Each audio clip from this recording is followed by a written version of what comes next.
हरिः ओम्। आपादमौलिपर्यन्तं गुरूणामाकृतिं स्मरेत् तेन विघ्नाः प्रणश्यन्ति सिद्धन्ति च मनोरथाः। श्रीगुरुभ्यो नमः। परमगुरुभ्यो नमः। श्रीमदानन्दतीर्थभगवत्पादाचार्यगुरुभ्यो नमः। मन्मनोभीष्टवरदं सर्वाभीष्टफलप्रदं पुरन्दरगुरुं वन्दे दासश्रेष्ठं दयानिधिं विद्याविनयसम्पन्नान् शान्तादिगुणब्रह्मितान् सशास्त्रप्रवचनासक्तान् निलमिलार्यान् गुरून् भजे। पृथ्वीमण्डलमध्यस्थाः पूर्णबोधमतानुगाः वैष्णवाः विष्णुहृदयाः तान् नमस्ये गुरुर्मम। हरिः ओम्। ಶ್ರೀಶಾಪಾಹಿ ಆನಂದಕೋಟಿ ಬ್ರಹ್ಮಾಂಡನಾಯಕ ಎಂಬುದು ಶ್ರೀ ಪುರಂದರದಾಸರು ರಚಿಸಿದ ಭವ್ಯ ಗ್ರಂಥ. ಶಾಸ್ತ್ರ ಪ್ರಮೇಯಗಳು 180 ಗದ್ಯಮಾಲೆಗಳು. ನಾವು 82ರಿಂದ 92ನೇ ಗದ್ಯವನ್ನು ನೋಡುತ್ತಿದ್ದೆವು. ಅಕ್ರೂರ ವರದ, ಅಂಬರೀಷ ವರದ, ನಾರದ ವರದ, ಪ್ರಹ್ಲಾದ ವರದ, ಗಜೇಂದ್ರ ವರದ, ಮುಚುಕುಂದ ವರದ, ಧ್ರುವ ವರದ, ವಿಭೀಷಣ ವರದ, ಪುಂಡರೀಕ ವರದ ಮತ್ತು ಪರಾಶರ ವರದ ಎಂಬುದು 10 ಜನ ವರದರು. ವರದರು ಅಂದರೆ ಶ್ರೇಷ್ಠರು, ಜ್ಞಾನಿಗಳು, ಸಾತ್ವಿಕರು ಎಂದರ್ಥ. 10 ಎಂಬುದು ಅನಂತ ಸಂಖ್ಯಾವಾಚಿ. ವರದರು ಎಂಬುದು ಸಾಧಾರಣವಾಗಿ ಜೀವರು ಎಂಬ ಪ್ರಕರಣದಿಂದ ಜೀವ ಪ್ರಕರಣ ಎನಿಸಿದೆ. ಜೀವರಲ್ಲಿ 3 ಪ್ರಭೇದಗಳಿದೆ: ಸಾತ್ವಿಕರು, ರಾಜಸರು ಮತ್ತು ತಾಮಸರು ಎಂಬುದು. ಇದು ಅನಾದಿ ನಿತ್ಯವಾದುದು, ಸ್ವರೂಪಭೂತವಾದುದು. ಅಂದರೆ ಯಾವುದೋ ಒಂದು ನಿಮಿತ್ತದಿಂದ, ಒಂದು ಕಾಲದಿಂದ ಹುಟ್ಟಿದ್ದಲ್ಲ. ಸಕ್ಕರೆ ಎಂಬ ವಸ್ತು ಎಂದೋ ಒಂದಿನ ಸಿಹಿಯಾದದ್ದಲ್ಲ. ಮೆಣಸಿನಕಾಯಿ ಎಂಬುದು ಎಂದೋ ಒಂದು ದಿನ ಖಾರ ಹಚ್ಚಿದ್ದಲ್ಲ. ಅದರಂತೆ ಉಪ್ಪು ಎಂಬುದು ಅದು ಹುಟ್ಟಂದಿನ ಗುಣವೇ ಹೊರತು ಯಾವುದೋ ಒಂದು ಕಾಲದಲ್ಲಿ ವಿಕಾರ ಹೊಂದಿತು ಎಂಬತಕ್ಕಂಥದ್ದಲ್ಲ ಎಂದು ತಿಳಿಸೋಕ್ಕೋಸ್ಕರವಾಗಿಯೇ ಪ್ರಪಂಚದಲ್ಲಿ ವಿವಿಧ ಪದಾರ್ಥಗಳನ್ನು ಭಗವಂತ ಸೃಷ್ಟಿಸಿ ಜೀವರ ಗುಣಗಳನ್ನು ತಿಳಿದುಕೊಳ್ಳುವುದಕ್ಕೆ ನಮಗೆ ಅನುಗ್ರಹಿಸಿದ್ದಾನೆ ಎಂದು ತಿಳಿಯಬೇಕು. ಯಾರು ಶಾಸ್ತ್ರವನ್ನು ಓದುತ್ತಾರೋ ಅವರಿಗೆ ಸಜ್ಜನರ ಲಕ್ಷಣ ಏನು, ದುರ್ಜನರ ಲಕ್ಷಣ ಏನು ಮತ್ತು ತಾಮಸ ಜೀವನ ಲಕ್ಷಣ ಏನು ಎಂಬುದು ವಿಸ್ತಾರವಾಗಿ ತಿಳಿಸಲ್ಪಡುತ್ತದೆ.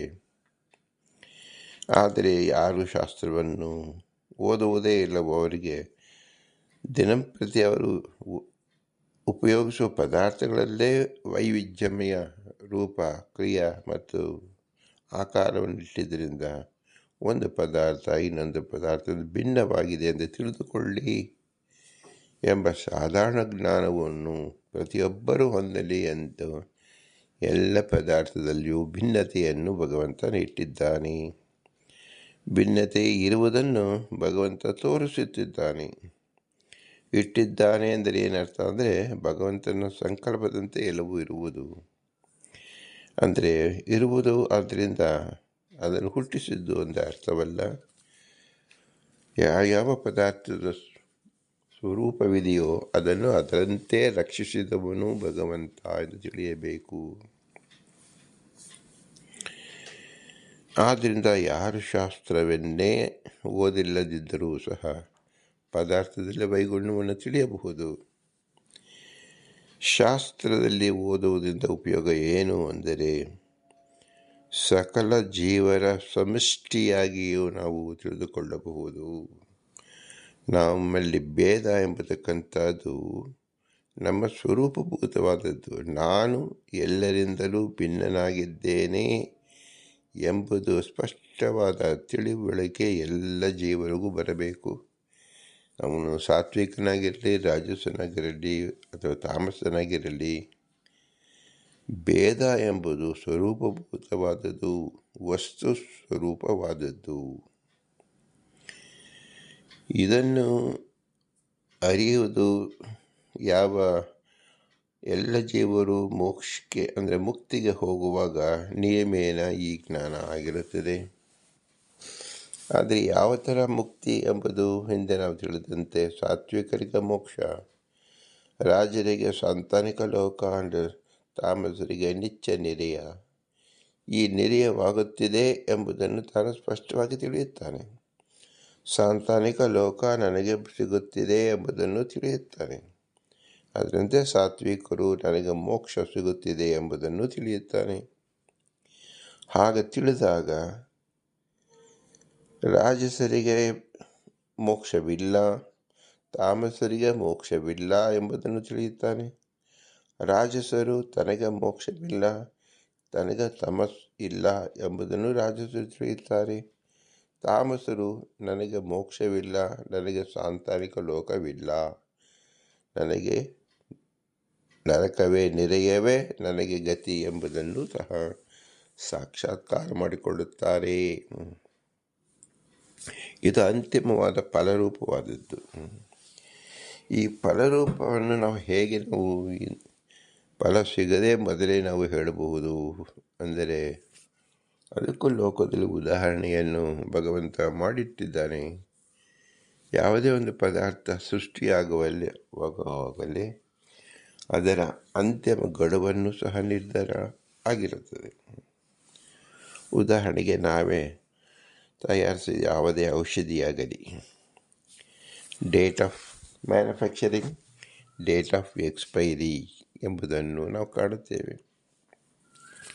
ಹೀಗೆ ಕಂಡಾಗ ಮನುಷ್ಯ ಶರೀರವೂ ಹುಟ್ಟಿದ್ದ, ಆ ಮನುಷ್ಯ ಹುಟ್ಟಿದ್ದರಿಂದ ಅದಕ್ಕೆ date of birth, date of death ಎರಡೂ ಸಹ ಕ್ಲುಪ್ತವಾಗಿರುತ್ತದೆ. ಡೇಟ್ ಆಫ್ ಬರ್ತ್ ಹೇಗೆ ಕ್ಲುಪ್ತವೋ ಡೇಟ್ ಆಫ್ ಡೆತ್ ಕೂಡ ಕ್ಲುಪ್ತವಾಗಿರುತ್ತದೆ. ಆದರೆ ಭಗವಂತ ಯಾರಿಗೂ ಡೇಟ್ ಆಫ್ ಡೆತ್ ಎಂಬುದನ್ನು ಜ್ಞಾಪಿಸುವುದಿಲ್ಲ, ನೆನೆಸುವುದಿಲ್ಲ. ಯಾಕಂದರೆ ಎಲ್ಲ ಜೀವರಿಗೂ ಡೇಟ್ ಆಫ್ ಬರ್ತ್ ಎಂಬುದನ್ನು ಇಷ್ಟಪಟ್ಟು ತಿಳಿದುಕೊಳ್ಳುತ್ತಾರೆ. ಜೀವನ ಪೂರ್ತಿ ಒಂದು ಕ್ಷಣವೂ ಅದನ್ನು ನೆನಪಿಸಿಕೊಳ್ಳದೇ ಇರುವುದಿಲ್ಲ. ಅಂದರೆ ಅವರ ಸ್ಮರಣೆಯಲ್ಲಿ ಶಾಶ್ವತವಾಗಿ ಉಳಿದಿರುತ್ತದೆ. ಆದರೆ ಅಷ್ಟೇ ಶಾಶ್ವತವಾಗಿ ಉಳಿಯಬೇಕಾದದ್ದು ಡೇಟ್ ಆಫ್ ಡೆತ್ ಎಂಬುದರಲ್ಲಿ ಅಜ್ಞಾನವನ್ನು ಕೊಟ್ಟಿರುತ್ತಾನೆ ಭಗವಂತ. ಜ್ಞಾನಾಭಾವವನ್ನು ಕೊಟ್ಟಿರುತ್ತಾನೆ. ಅಜ್ಞಾನ ಅಂದರೆ ಏನು? ಸಾಗುತ್ತೇನೆ ಎಂಬುದು ನಿಶ್ಚಿತ. ಜಾತ ಸಧ್ರುವಂ ಹಿ ಮೃತ್ಯು. ಇದು ಭಗವದ್ಗೀತೆಯಲ್ಲಿ ಕೃಷ್ಣ ಸ್ಪಷ್ಟವಾಗಿ ಹೇಳಿ ತೋರಿಸ್ಬಿಟ್ಟಿದ್ದಾನೆ. ಹುಟ್ಟಿದವರೆಲ್ಲರೂ ಸಾಯಲೇಬೇಕು. ಯಾವ ಪದಾರ್ಥ ಹುಟ್ಟಿತು ಅಂತ ಹೇಳ್ತೇವೋ ಅದಕ್ಕೆ ಸಾವಿದೆ ಎಂಬುದನ್ನು ನಾವು ಹುಟ್ಟಿದ ದಿನವೇ ನಾವು ನಿಶ್ಚಯಿಸಿಕೊಳ್ಳಬಹುದು. ಆದ್ದರಿಂದ ಮನುಷ್ಯ ಶರೀರ ಹುಟ್ಟಿತು, ಎಲ್ಲರೂ ನೋಡುತ್ತಿದ್ದಾರೆ. ನಮ್ಮ ಮನೆಯಲ್ಲಿ ಒಂದು ಕಂದ ಹುಟ್ಟಿದಾಗ ಶರೀರದ ಸಂಯೋಜನೆ ಆಯಿತು ಜೀವನಿಗೆ, ಅದನ್ನು ಹುಟ್ಟುವೆಂದು ಸಂಭ್ರಮಿಸುತ್ತೇವೆ. ಆದರೆ ಅದರ ಅಳಿವು ಅಂದರೆ ಅದರ ಮೃತ್ಯು ಬಂದಾಗ ಆ ಸಂಭ್ರಮ ಹಾರಿ ಹೋಗಿರುತ್ತದೆ. ಇದು ಅಜ್ಞಾನವಲ್ಲ, ಜ್ಞಾನ. ಸಾಗುತ್ತಾರೆ ಎಂಬುದು ಜ್ಞಾನ, ಆದರೂ ತಿಳಿದಿರುವುದಿಲ್ಲ. ಆದ್ದರಿಂದ ಇದಕ್ಕೆ ಜ್ಞಾನ ಅಭಾವ ಅಂತ ಹೇಳಬೇಕು. ಅಜ್ಞಾನ ಅಂತ ಹೇಳಬಾರದು, ಜ್ಞಾನದ ಅಭಾವ. ಈ ಜ್ಞಾನದ ಅಭಾವ ಎಂಬುದು ಜೀವನಲ್ಲಿ ಅನಂತ ಅನಂತ ಅನಂತ ಸಂಖ್ಯೆಯಲ್ಲಿ ಇರುತ್ತದೆ. ಈ ಜ್ಞಾನಾಭಾವ ಎಂಬುದು ಭಗವದ್ವಿಷಯಕ ಜ್ಞಾನದಲ್ಲಿ ಲಕ್ಷ್ಮೀದೇವಿಗೂ ಜ್ಞಾನದ ಅಭಾವವಿದೆ. ನಿತ್ಯ ಮುಕ್ತಳಾದ ಅತ್ಯಂತ ಶ್ರೇಷ್ಠ ಜ್ಞಾನಿಯಾದ ಭಗವಂತನಲ್ಲಿ ಪ್ರತಿನಿತ್ಯವೂ ವಿಶಿಷ್ಟವಾದ ಗುಣಗಳನ್ನು ಭಗವಂತ ಕಾಣಿಸುತ್ತಿದ್ದಾನೆ. ರಮಾದೇವಿ ನೋಡುತ್ತಿದ್ದಾಳೆ. ನಿತ್ಯ ನೂತನವಾದದ್ದು. ಈ ನೂತನ ಎಂಬುದು ಲಕ್ಷ್ಮೀದೇವಿ ಹಿಂದೆ ನೋಡಿರುವುದಿಲ್ಲ. ಆದ್ದರಿಂದ ಅವಳು ಪುಳಕಿತವಾಗಿ ಸದಾ ನೂತನವನ್ನೂ ನೋಡುತ್ತಾ ಇದ್ದಾಳೆ. ಹಾಗಾದರೆ ನೂತನ ಹಿಂದಿನ ದಿನ ಏನಾಗಿತ್ತು? ಜ್ಞಾನದ ಅಭಾವವಿತ್ತು. ಇದು ಭಗವಂತನ ವಿಶಿಷ್ಟವಾದ ಅನಂತ ಗುಣವನ್ನಲ್ಲಿ ಲಕ್ಷ್ಮೀದೇವಿಯ ತಾರತಮ್ಯವನ್ನು ತಿಳಿಯಕ್ಕೋಸ್ಕರವಾಗಿ ಶ್ರೀಮದಾನಂದ ತೀರ್ಥರು ಈ ತಿಳುವಳಿಕೆಯಿಂದ ನಾವು ಲಕ್ಷ್ಮೀದೇವಿ ಹೇಗೆ ಭಗವಂತನಿಂದ ಭಿನ್ನನಾಗಿದ್ದಾಳೆ ಎಂಬುದನ್ನು ನಮಗೆ ಸ್ಪಷ್ಟೀಕರಿಸಿದ್ದಾರೆ. ಇದು ಅತ್ಯಂತ ಶ್ರೇಷ್ಠವಾದ ಜ್ಞಾನ. ಆದರೆ ಇದರ ಅರಿವು ನಮಗೆ ಕೇವಲ ಶಬ್ದ ರೂಪದಲ್ಲಿ ಆಗುತ್ತದೆ ಹೊರತು ವಸ್ತು ರೂಪದಲ್ಲಿ ಸಾಧ್ಯವಿಲ್ಲ. ಭಾವರೂಪ ಅಜ್ಞಾನ ಎಂದು ಇದಕ್ಕೆ ಹೆಸರು. ಭಾವರೂಪ ಅಂದರೆ ಪದಾರ್ಥ ಇದೆ, ನಮಗೆ ಸಂಪರ್ಕ ಬಂದಿಲ್ಲ. ನಾವು 1 ಕೋಟಿ ಪದಾರ್ಥವನ್ನು ನೋಡಿದ್ದರೂ ಇನ್ನು ಅನಂತ ಕೋಟಿ ಪದಾರ್ಥ ಪ್ರಪಂಚದಲ್ಲಿ ಇದೆ, ನಮಗೆ ಅದರ ಬಗ್ಗೆ ಜ್ಞಾನವಿಲ್ಲ. ಅದಕ್ಕೆ ಭಾವರೂಪ ಅಜ್ಞಾನ ಎಂದು ಹೆಸರು. ಮಣ್ಣಿನ ಕಣಗಳು ಅನಂತ ಸಂಖ್ಯೆಯಲ್ಲಿದೆ. ನಾವು ನೋಡಿದ ಕಣ ಅನಂತ ಹೌದು, ಆದರೂ ಇನ್ನೂ ಅನಂತ ಉಳಿದಿದೆ. ಆ ಅನಂತ ಕಣದ ಜ್ಞಾನ ನಮಗೆ ಇಲ್ಲದೇ ಇರುವುದರಿಂದ ಅನಂತ ಕಣದ ಜ್ಞಾನದ ಅಭಾವ ಎಂದು ಹೆಸರು. ಹೀಗೆ ಪ್ರತಿಯೊಬ್ಬ ಜೀವನಲ್ಲೂ ಜ್ಞಾನದ ಅಭಾವ ರೂಪ ಜ್ಞಾನ ಬಹಳ ಸಂಖ್ಯೆಯಲ್ಲಿ ಇರುತ್ತದೆ. ಬ್ರಹ್ಮದೇವರಿಗೆ ಆಲೋಚನೆ ಮಾಡಿದಾಗ ಅವರಿಗೆ ಕಾಣಿಸುತ್ತದೆ, ಆಲೋಚನೆ ಇಲ್ಲದಿದ್ದಾಗ ಈ ಜ್ಞಾನ ಉಂಟಾಗುವುದಿಲ್ಲ ಎಂದರ್ಥ. ಅದು ಏನರ್ಥ? ಅವರು ಸದಾ ಆಲೋಚನೆಯಲ್ಲೇ ಇರುತ್ತಾರೆ, ತಪಸ್ಸಿನಲ್ಲೇ ಇರುತ್ತಾರೆ. ಆಲೋಚನೆ ಎಂದು ಹೆಸರು. ತಪಸ್ಸಿನಲ್ಲೇ ನಿರತರಾಗಿರ್ತಾರೆ, ಧ್ಯಾನದಲ್ಲೇ ನಿರತರಾಗಿರ್ತಾರೆ ಎಂದು ಹೆಸರು. ಯಾತಕ್ಕೋಸ್ಕರವಾಗಿ? ಹೊಸ ಭಗವಂತನ ಗುಣಗಳ ದರ್ಶನಕ್ಕೋಸ್ಕರವಾಗಿ ಅವರು ಸದಾ ಚಿಂತಿತರಾಗಿರುತ್ತಾರೆ, ತಪಸ್ಸನ್ನು ಮಾಡುತ್ತಿರುತ್ತಾರೆ, ಭಗವಂತನ ಗುಣಗಳನ್ನು ಧ್ಯಾನಿಸುತ್ತಿರುತ್ತಾರೆ. ಅದರಂತೆ ದೇವತೆಗಳು ಜಾಗೃತ ಪರೋಕ್ಷಗಳಾದ್ದರಿಂದ ಅವರಿಗೂ ಭಗವಂತನ ವಿಶಿಷ್ಟವಾದ ಗುಣ ಅನಂತ ಸಂಖ್ಯೆಯಲ್ಲಿ ಅವರಿಗೆ ಗೋಚರಿಸುತ್ತಾ ಇರುತ್ತದೆ. ಆದರೆ ಪ್ರತಿಯೊಬ್ಬ ಜೀವರಲ್ಲೂ ಉತ್ತಮ ಜೀವರಲ್ಲಿ ಗೋಚರಿಸುವಂತೆ ಸ್ಪಷ್ಟತ್ವ ಎಂಬುದು ಇರುವುದಿಲ್ಲ. ಲಕ್ಷ್ಮೀದೇವಿಯಲ್ಲಿ ಯಾವ ಸ್ಪಷ್ಟತ್ವದಿಂದ ಭಗವಂತನ ಗುಣವನ್ನು ಕಾಣುವಳೋ ಆ ಸ್ಪಷ್ಟತ್ವ ಎಂಬುದು ಬ್ರಹ್ಮದೇವರಿಗೆ ಇರುವುದಿಲ್ಲ. ಬ್ರಹ್ಮದೇವರ ಸ್ಪಷ್ಟತ್ವ ಇಂದ್ರದೇವರಿಗೆ, ರುದ್ರದೇವರಿಗೆ ಇರುವುದಿಲ್ಲ. ಇದರಂತೆ ನಾವು ಎಲ್ಲ ದೇವತೆಗಳಿಗೂ ಆ ಸ್ಪಷ್ಟತ್ವದಲ್ಲಿ ನ್ಯೂನತೆಯನ್ನು ನಾವು ಕಾಣಬಹುದು, ತಿಳಿಯಬಹುದು. ಕಾಣಬಹುದಂತೂ ಸಾಧ್ಯವಿಲ್ಲ, ಕೇವಲ ಶಬ್ದದಲ್ಲಿ ನಾವು ತಿಳಿಯಬೇಕು. ಇದು ತಾರತಮ್ಯ ದ್ಯೋತಕ. ಸ್ಪಷ್ಟತ್ವೇ ನ್ಯೂನಂ ಎಂಬುದು ದೇವತಾ ತಾರತಮ್ಯದಿಂದ ನಾವು ತಿಳಿಯಬೇಕು. ಈ ಸ್ಪಷ್ಟತ್ವೇ ನ್ಯೂನಂ ಎಂಬುದು ದೋಷಕರವಲ್ಲ, ಇದು ತಾರತಮ್ಯ ದ್ಯೋತಕ. ಒಬ್ಬ ವ್ಯಕ್ತಿ ಕೇವಲ 8 ಹಿಡಿ ಊಟ ಮಾಡುತ್ತಾನೆ, ಮತ್ತೊಬ್ಬ 20 ಹಿಡಿ ಊಟ ಮಾಡುತ್ತಾನೆ, ಇನ್ನೊಬ್ಬ 100 ಹಿಡಿ ಊಟ ಮಾಡುತ್ತಾನೆಂದರೆ ಅದು ದೋಷಕರವಲ್ಲ, ಆಯಾ ಜೀವನ ಸಾಮರ್ಥ್ಯ. ಇದು ದೋಷ ಅಂತ ಹೇಳುವುದಿಲ್ಲ. 8 ತುತ್ತು ತಿಂದವನಿಗೂ ಹೊಟ್ಟೆ ತುಂಬಿತು, 20 ತುತ್ತು ತಿಂದವನಿಗೂ ಹೊಟ್ಟೆ ತುಂಬಿತು, 100 ತುತ್ತು ತಿಂದವನಿಗೂ ಹೊಟ್ಟೆ ತುಂಬಿತು. ಹೊಟ್ಟೆ ತುಂಬುವುದು ಮುಖ್ಯವೇ ಹೊರತು ಎಷ್ಟು ತಿಂದರು, ಅವರವರ ಯೋಗ್ಯತಾನುಸಾರವಾಗಿ ತಿಂದರು ಎಂದು ತಿಳಿಯಬೇಕು. ಆದ್ದರಿಂದ ಮನುಷ್ಯರಲ್ಲಿ ತಾರತಮ್ಯವನ್ನು ನಾವು ಹೇಗೆ ತಿಳಿಯುವುದು ಎಂದರೆ, ದೇವತೆಗಳಲ್ಲಿ ಸ್ಪಷ್ಟತ್ವೇ ನ್ಯೂನತ್ವದಿಂದ ನಾವು ತಿಳಿದುಕೊಳ್ಳಬೇಕು. ಅದರಂತೆ ಮನುಷ್ಯರಲ್ಲಿ ಶಕ್ತಿ ಸಾಮರ್ಥ್ಯ ಜ್ಞಾನದ ದೌರ್ಬಲ್ಯ ಹೆಚ್ಚಾದಷ್ಟು ಮನುಷ್ಯರಲ್ಲಿ ಉತ್ತಮ ಮಧ್ಯಮ ನೀಚತ್ವ ಕಾಣುತ್ತದೆ. ಜ್ಞಾನದ ತೀವ್ರತೆ ಅತಿ ಹೆಚ್ಚು ಪ್ರಕಾಶಮಾನವಾಗಿ ಇದ್ದ ಮನುಷ್ಯರು ಉತ್ತಮರೆನಿಸಿಕೊಳ್ಳುತ್ತಾರೆ. ಮಂದಗತಿಯಲ್ಲಿದ್ದವರಿಗೆ ಮಧ್ಯಮನೆನಿಸಿಕೊಳ್ಳುತ್ತಾರೆ, ಅಧಮಗತಿಯಲ್ಲಿದ್ದವರಿಗೆ ಅಧಮನೆನಿಸಿಕೊಳ್ಳುತ್ತಾರೆ. 3 ಜನರು ಉತ್ತಮರೇ. ಮನುಷ್ಯೋತ್ತಮರು. ಆದರೆ ಅವರ ಜ್ಞಾನದಲ್ಲಿ, ಪ್ರಕಾಶದಲ್ಲಿ ತಾರತಮ್ಯ ಉಂಟು. ದೇವತೆಗಳಲ್ಲಿ ಸ್ಪಷ್ಟತ್ವದಲ್ಲಿ ನ್ಯೂನತೆಯನ್ನು ನಾವು ಹೇಳಿದರೆ, ಮನುಷ್ಯರಲ್ಲಿ ಜ್ಞಾನದಿಂದ ತಿಳಿಯಬೇಕು. ಆದ್ದರಿಂದ ಭಗವಂತ ಕೃಷ್ಣ ತಿಳಿಸಿರುವುದು ಜ್ಞಾನಿವಾನ್ ನನಗೆ ಬಹಳ ಅತ್ಯಂತ ಇಷ್ಟ ಅಂತ ಹೇಳಿದ್ದಾರೆ. ಇದನ್ನು ಮನುಷ್ಯರನ್ನು ಉದ್ದೇಶಿಸಿ ಸ್ಪಷ್ಟವಾಗಿ ಹೇಳಿರುವುದು ತಿಳಿಯಬೇಕು. ಯಾರು ಹೆಚ್ಚಾದ ಜ್ಞಾನವನ್ನು ಹೊಂದಿರುತ್ತಾರೋ ಅವರು ಹೆಚ್ಚಾದ ಸುಖವನ್ನು ಹೊಂದುತ್ತಾರೆ, ಬಯಸುತ್ತಾರೆ, ಹೊಂದಿರುತ್ತಾರೆ ಎಂಬುದನ್ನು ತಿಳಿದುಕೊಳ್ಳಬಹುದು. ಆದ್ದರಿಂದ ಈ ಜ್ಞಾನ ಎಂಬುದು ಅತಿ ಹೆಚ್ಚಾಗಿ ದೇವತೆಗಳಿಗೆ ಇದ್ದೇ ಇರುತ್ತದೆ. ಆ ಹೆಚ್ಚಾದ ಜ್ಞಾನದಲ್ಲಿ ಸ್ಪಷ್ಟತ್ವದಲ್ಲಿ ನ್ಯೂನಾಧಿಕವನ್ನು ಕಾಣಿಸಿಕೊಳ್ಳಬೇಕು. ಆದರೆ ಜನಸಾಮಾನ್ಯರಲ್ಲಿ ಅಂದರೆ ಮಾನುಷೋತ್ತಮರಲ್ಲಿ ಸ್ಪಷ್ಟತ್ವ ಎಂಬುದು ಪ್ರಶಸ್ತವಲ್ಲ. ಜ್ಞಾನದಲ್ಲಿ, ಜ್ಞಾನ ಆಳದಲ್ಲಿ, ಜ್ಞಾನ ಸಂಪತ್ತಿನಲ್ಲಿ ನಾವು ತಿಳಿಯಬೇಕು.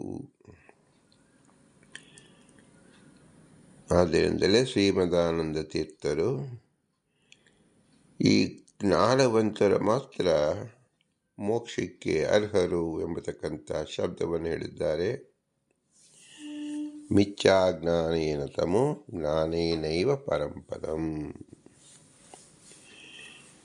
ಯಾರಿಗೆ ಜ್ಞಾನವಿದೆಯೋ, ಭಗವದ್ವಿಷಯಕ ಸರ್ವೋತ್ತಮತ್ವ ಜ್ಞಾನವಿದೆಯೋ, ಭೇದ ಜ್ಞಾನವಿದೆಯೋ, ಪ್ರಾಪಂಚದ ಪದಾರ್ಥವೆಲ್ಲವೂ ಅಸಾರ ಅನಿತ್ಯ ಎಂಬ ಜ್ಞಾನವಿದೆಯೋ, ಅವರೆಲ್ಲರೂ ಮೋಕ್ಷಕ್ಕೆ ಅರ್ಹರು. ಮಿಥ್ಯಾಜ್ಞಾನೇ ತಮೋ ಜ್ಞಾನೇನೈವ ಪರಂಪದಂ. ಪರಂಪದಂ ಎಂಬುದು ಮೋಕ್ಷ. ಈ ಮೋಕ್ಷಕ್ಕೆ ಅರ್ಹರಾದವರು ಯಾರು ಅಂದರೆ ಜ್ಞಾನವಂತರು. ಆ ಜ್ಞಾನವಂತರಲ್ಲಿ ತರತಮ ಭಾವನೆಯೂ ಇರುತ್ತದೆ. ಅದನ್ನು ಶ್ರೀಮದಾನಂದ ತೀರ್ಥರು ತಿಳಿಸಿದ್ದಾರೆ. ಶ್ರೀ ಪುರಂದರದಾಸರು ವರದರು ಎಂಬ ಶಬ್ದದಿಂದ ತಿಳಿಸಿಕೊಟ್ಟಿದ್ದಾರೆ. ಇಲ್ಲಿ ಅಕ್ರೂರ ವರದ, ಅಂಬರೀಷ ವರದ, ನಾರದ ವರದ, ಪ್ರಹ್ಲಾದ ವರದ, ಗಜೇಂದ್ರ ವರದ, ಮುಚುಕುಂದ ವರದ, ಧ್ರುವ ವರದ, ವಿಭೀಷಣ ವರದ, ಧ್ರುವ ಮತ್ತು ಪುಂಡರೀಕ ವರದ ಮತ್ತು ಪರಾಶರ ವರದ ಎಂಬುದರಲ್ಲಿ ಅಂಬರೀಷ ಮಹಾರಾಜರು ಮಾನುಷೋತ್ತಮರ ಗುಂಪಿನಲ್ಲಿ ಇದ್ದಾರೆ. ಅದರಂತೆ ಪುಂಡರೀಕ ವರದರು ಸಹ ಮಾನುಷೋತ್ತಮರಲ್ಲಿ ತಿಳಿಯಬೇಕು. ಪರಾಶರರು ಋಷಿಗಳ ವರ್ಗದಲ್ಲಿ ತಿಳಿಯಬೇಕು. ಇನ್ನುಳಿದವರೆಲ್ಲರೂ ದೇವತೆಗಳ ಗುಂಪಿನಲ್ಲಿಯೇ ನಾವು ತಿಳಿಯಬೇಕು. ಅಕ್ರೂರನಾಗಲಿ, ನಾರದನಾಗಲಿ, ಪ್ರಹ್ಲಾದನಾಗಲಿ, ಗಜೇಂದ್ರನಾಗಲಿ, ಮುಚುಕುಂದನಾಗಲಿ, ಧ್ರುವನಾಗಲಿ, ವಿಭೀಷಣನಾಗಲಿ, ಇವರೆಲ್ಲರೂ ಸಹ ದೇವತಾ ತಾರತಮ್ಯಗಳಲ್ಲಿ ದೇವತೆಗಳು ಕೆಲವರು, ಯಕ್ಷಗಂಧರ್ವರು ಕೆಲವರು, ಮತ್ತು ತತ್ವಾಭಿಮಾನಿ ದೇವತೆಗಳು ಕೆಲವರು. ಈ ರೀತಿಯಲ್ಲಿ ನಾವು ತಿಳಿಯಬೇಕು. ಅದು ವಿಶೇಷಾಕಾರವಾಗಿ ಮುಂದೆ ತಿಳಿಯೋಣ.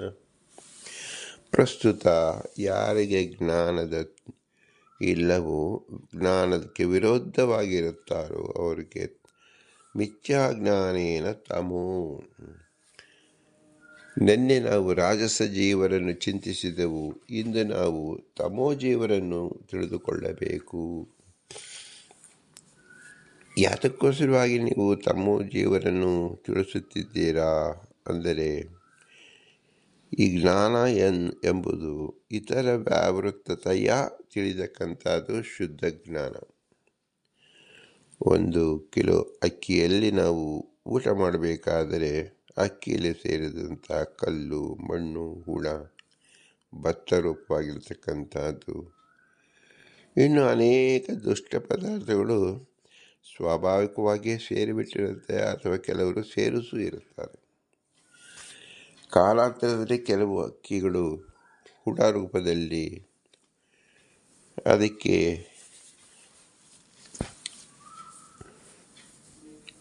ದೋಷ ರೂಪವಾಗಿ ಪರಿಣಾಮವಾಗಿಬಿಟ್ಟಿರುತ್ತದೆ.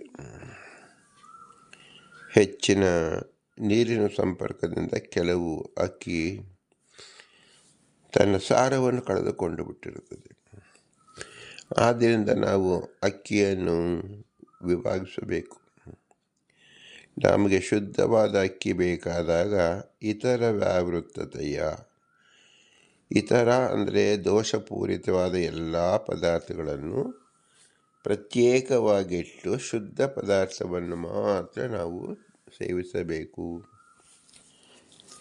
ಇದು ಹೇಗೋ ಹಾಗೆ ನಾವು ಶುದ್ಧ ಜ್ಞಾನವನ್ನು ಮಾತ್ರ ನಾವು ಸ್ವೀಕರಿಸಬೇಕು. ಜ್ಞಾನದಲ್ಲಿ ಇತರ ವ್ಯಾವೃತ್ತತೆಯ ಸಂಶಯ ಜ್ಞಾನ, ಮಿಥ್ಯಾಜ್ಞಾನ ಮತ್ತು ಸಂಶಯ ಜ್ಞಾನದ ಪರಿಚಯ. ಸಂಶಯ ಜ್ಞಾನ ಅಂದರೆ ಏನು? ಇದು ಯಾರಿಗೆ ಪ್ರಿಯವಾಗಿರುತ್ತದೆ. ಮಿಥ್ಯಾಜ್ಞಾನ ಅಂದರೆ ಏನು? ಅದರಿಂದ ನಾವು ಹೇಗೆ ದೂರವಿರಬೇಕು, ಅದರಿಂದ ಅನಿಷ್ಟ ಫಲ ಯಾವುದು, ಇದರ ಮಿಶ್ರ ಫಲ ಯಾವುದು ಎಂಬುದನ್ನು ತಿಳಿದುಕೊಂಡು ಯೋಗ್ಯ ಫಲವನ್ನು ಆದ ಸಾತ್ವಿಕ ಗುಣವನ್ನೇ ನಾವು ಅಪೇಕ್ಷಿಸಬೇಕು. ಇದನ್ನು ಚಿಂತ ಹಿತ ಅಹಿತ ಪರೀಕ್ಷಾ ಎಂಬತಕ್ಕಂಥದ್ದು. ಯಾವುದು ಹಿತವು ಯಾವುದು ಅಹಿತ ಎಂಬುದನ್ನು ಪರೀಕ್ಷೆ ಮಾಡಿ ಹಿತವಾದದ್ದನ್ನು ಮಾತ್ರ ನಾವು ಅಪೇಕ್ಷೆ ಪಡುವುದು ಜ್ಞಾನ ಎಂದು ಹೆಸರು. ಆದ್ದರಿಂದ ಸಾತ್ವಿಕರಾದವರು ತಾಮಸ ಪ್ರವೃತ್ತಿಯನ್ನು ತಿಳಿದುಕೊಂಡಿರಬೇಕು, ರಾಜಸ ಪ್ರವೃತ್ತಿಯನ್ನು ತಿಳಿದುಕೊಂಡಿರಬೇಕು. ಅದರಿಂದಲೇ ಶ್ರೀ ಪುರಂದರದಾಸರು ದೇವತೆಗಳನ್ನಲ್ಲದೆ ಮನುಷ್ಯೋತ್ತಮರನ್ನೂ ಋಷಿಯನ್ನು ಸಹ ಇಲ್ಲಿ ಸೇರಿಸಿ ಹೇಳಿದ್ದಾರೆ. ದೇವ ಋಷಿ ಪಿತೃಪ ನರಹ ಎಂಬುದರಲ್ಲಿ 5 ವರ್ಗದವರು ಮೋಕ್ಷಕ್ಕೆ ಅರ್ಹರಾದವರಲ್ಲಿ ತಾರತಮ್ಯವಿದೆ ಎಂಬುದನ್ನು ಸುಸ್ಪಷ್ಟವಾಗಿ ತಿಳಿದುಕೊಳ್ಳಬೇಕು ಎಂಬುದನ್ನು ನಿದರ್ಶನಕ್ಕೋಸ್ಕರವಾಗಿ ಈ 10 ವರದರನ್ನು ತಿಳಿಸಿಕೊಟ್ಟಿದ್ದಾರೆ. ಪ್ರಸ್ತುತ ತಮೋಜೀವರ ದಿನಚರಿ, ತಮೋಜೀವರ ಅವರ ಆಶಾ, ಅವರ ವರ್ತನೆ, ಸ್ವಭಾವ ಹೇಗಿರುತ್ತದೆ ಎಂಬುದನ್ನು ಭಗವದ್ಗೀತೆಯ 17ನೇ ಅಧ್ಯಾಯದ 4ನೇ ಶ್ಲೋಕದಲ್ಲಿ ಶ್ರೀಕೃಷ್ಣ ಪರಮಾತ್ಮನು ತಿಳಿಸಿಕೊಡುತ್ತಾನೆ. ಪ್ರೇತಾನ್ ಭೂತಗಣಶ್ಚ ತೇ ಯಜಂತೆ ತಾಮಸಾ ಜನಾಃ.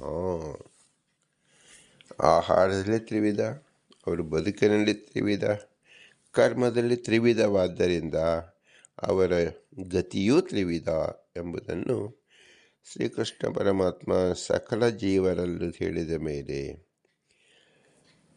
3ನೆಯ ವಿಧವಾಗಿರತಕ್ಕಂಥ ತಾಮಸ ಜೀವರ ಗತಿ ಅಂದರೆ ಕರ್ಮ ಹೇಗಿರುತ್ತದೆ ಎಂದರೆ ಪ್ರೇತಗಳನ್ನು ಭೂತಗಳನ್ನು ಅವರು ಯಜಸೇವಾಯ ಅಂದರೆ ಆರಾಧಿಸುತ್ತಾರೆ. ಯಾರು ಪ್ರೇತಗಳನ್ನು ಭೂತಗಣಗಳನ್ನು ಆರಾಧಿಸುತ್ತಾರೋ ಅವರು ತಾಮಸರು ಎಂದು ತಿಳಿ ಎಂದು ಹೆಸರು.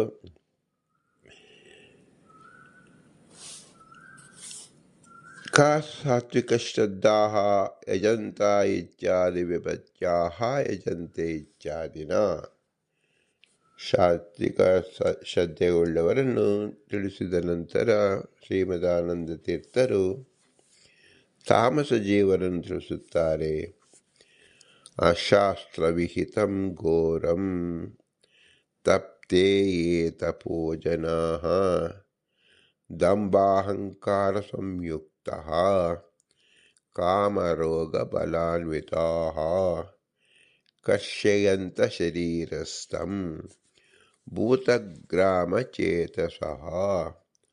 ಮಾಂ ಚ ಏವಂತ ಶರೀರಸ್ಥಂ ತಾನ್ ವಿದ್ಯಾಸುರ ನಿಶ್ಚಯಾನ್.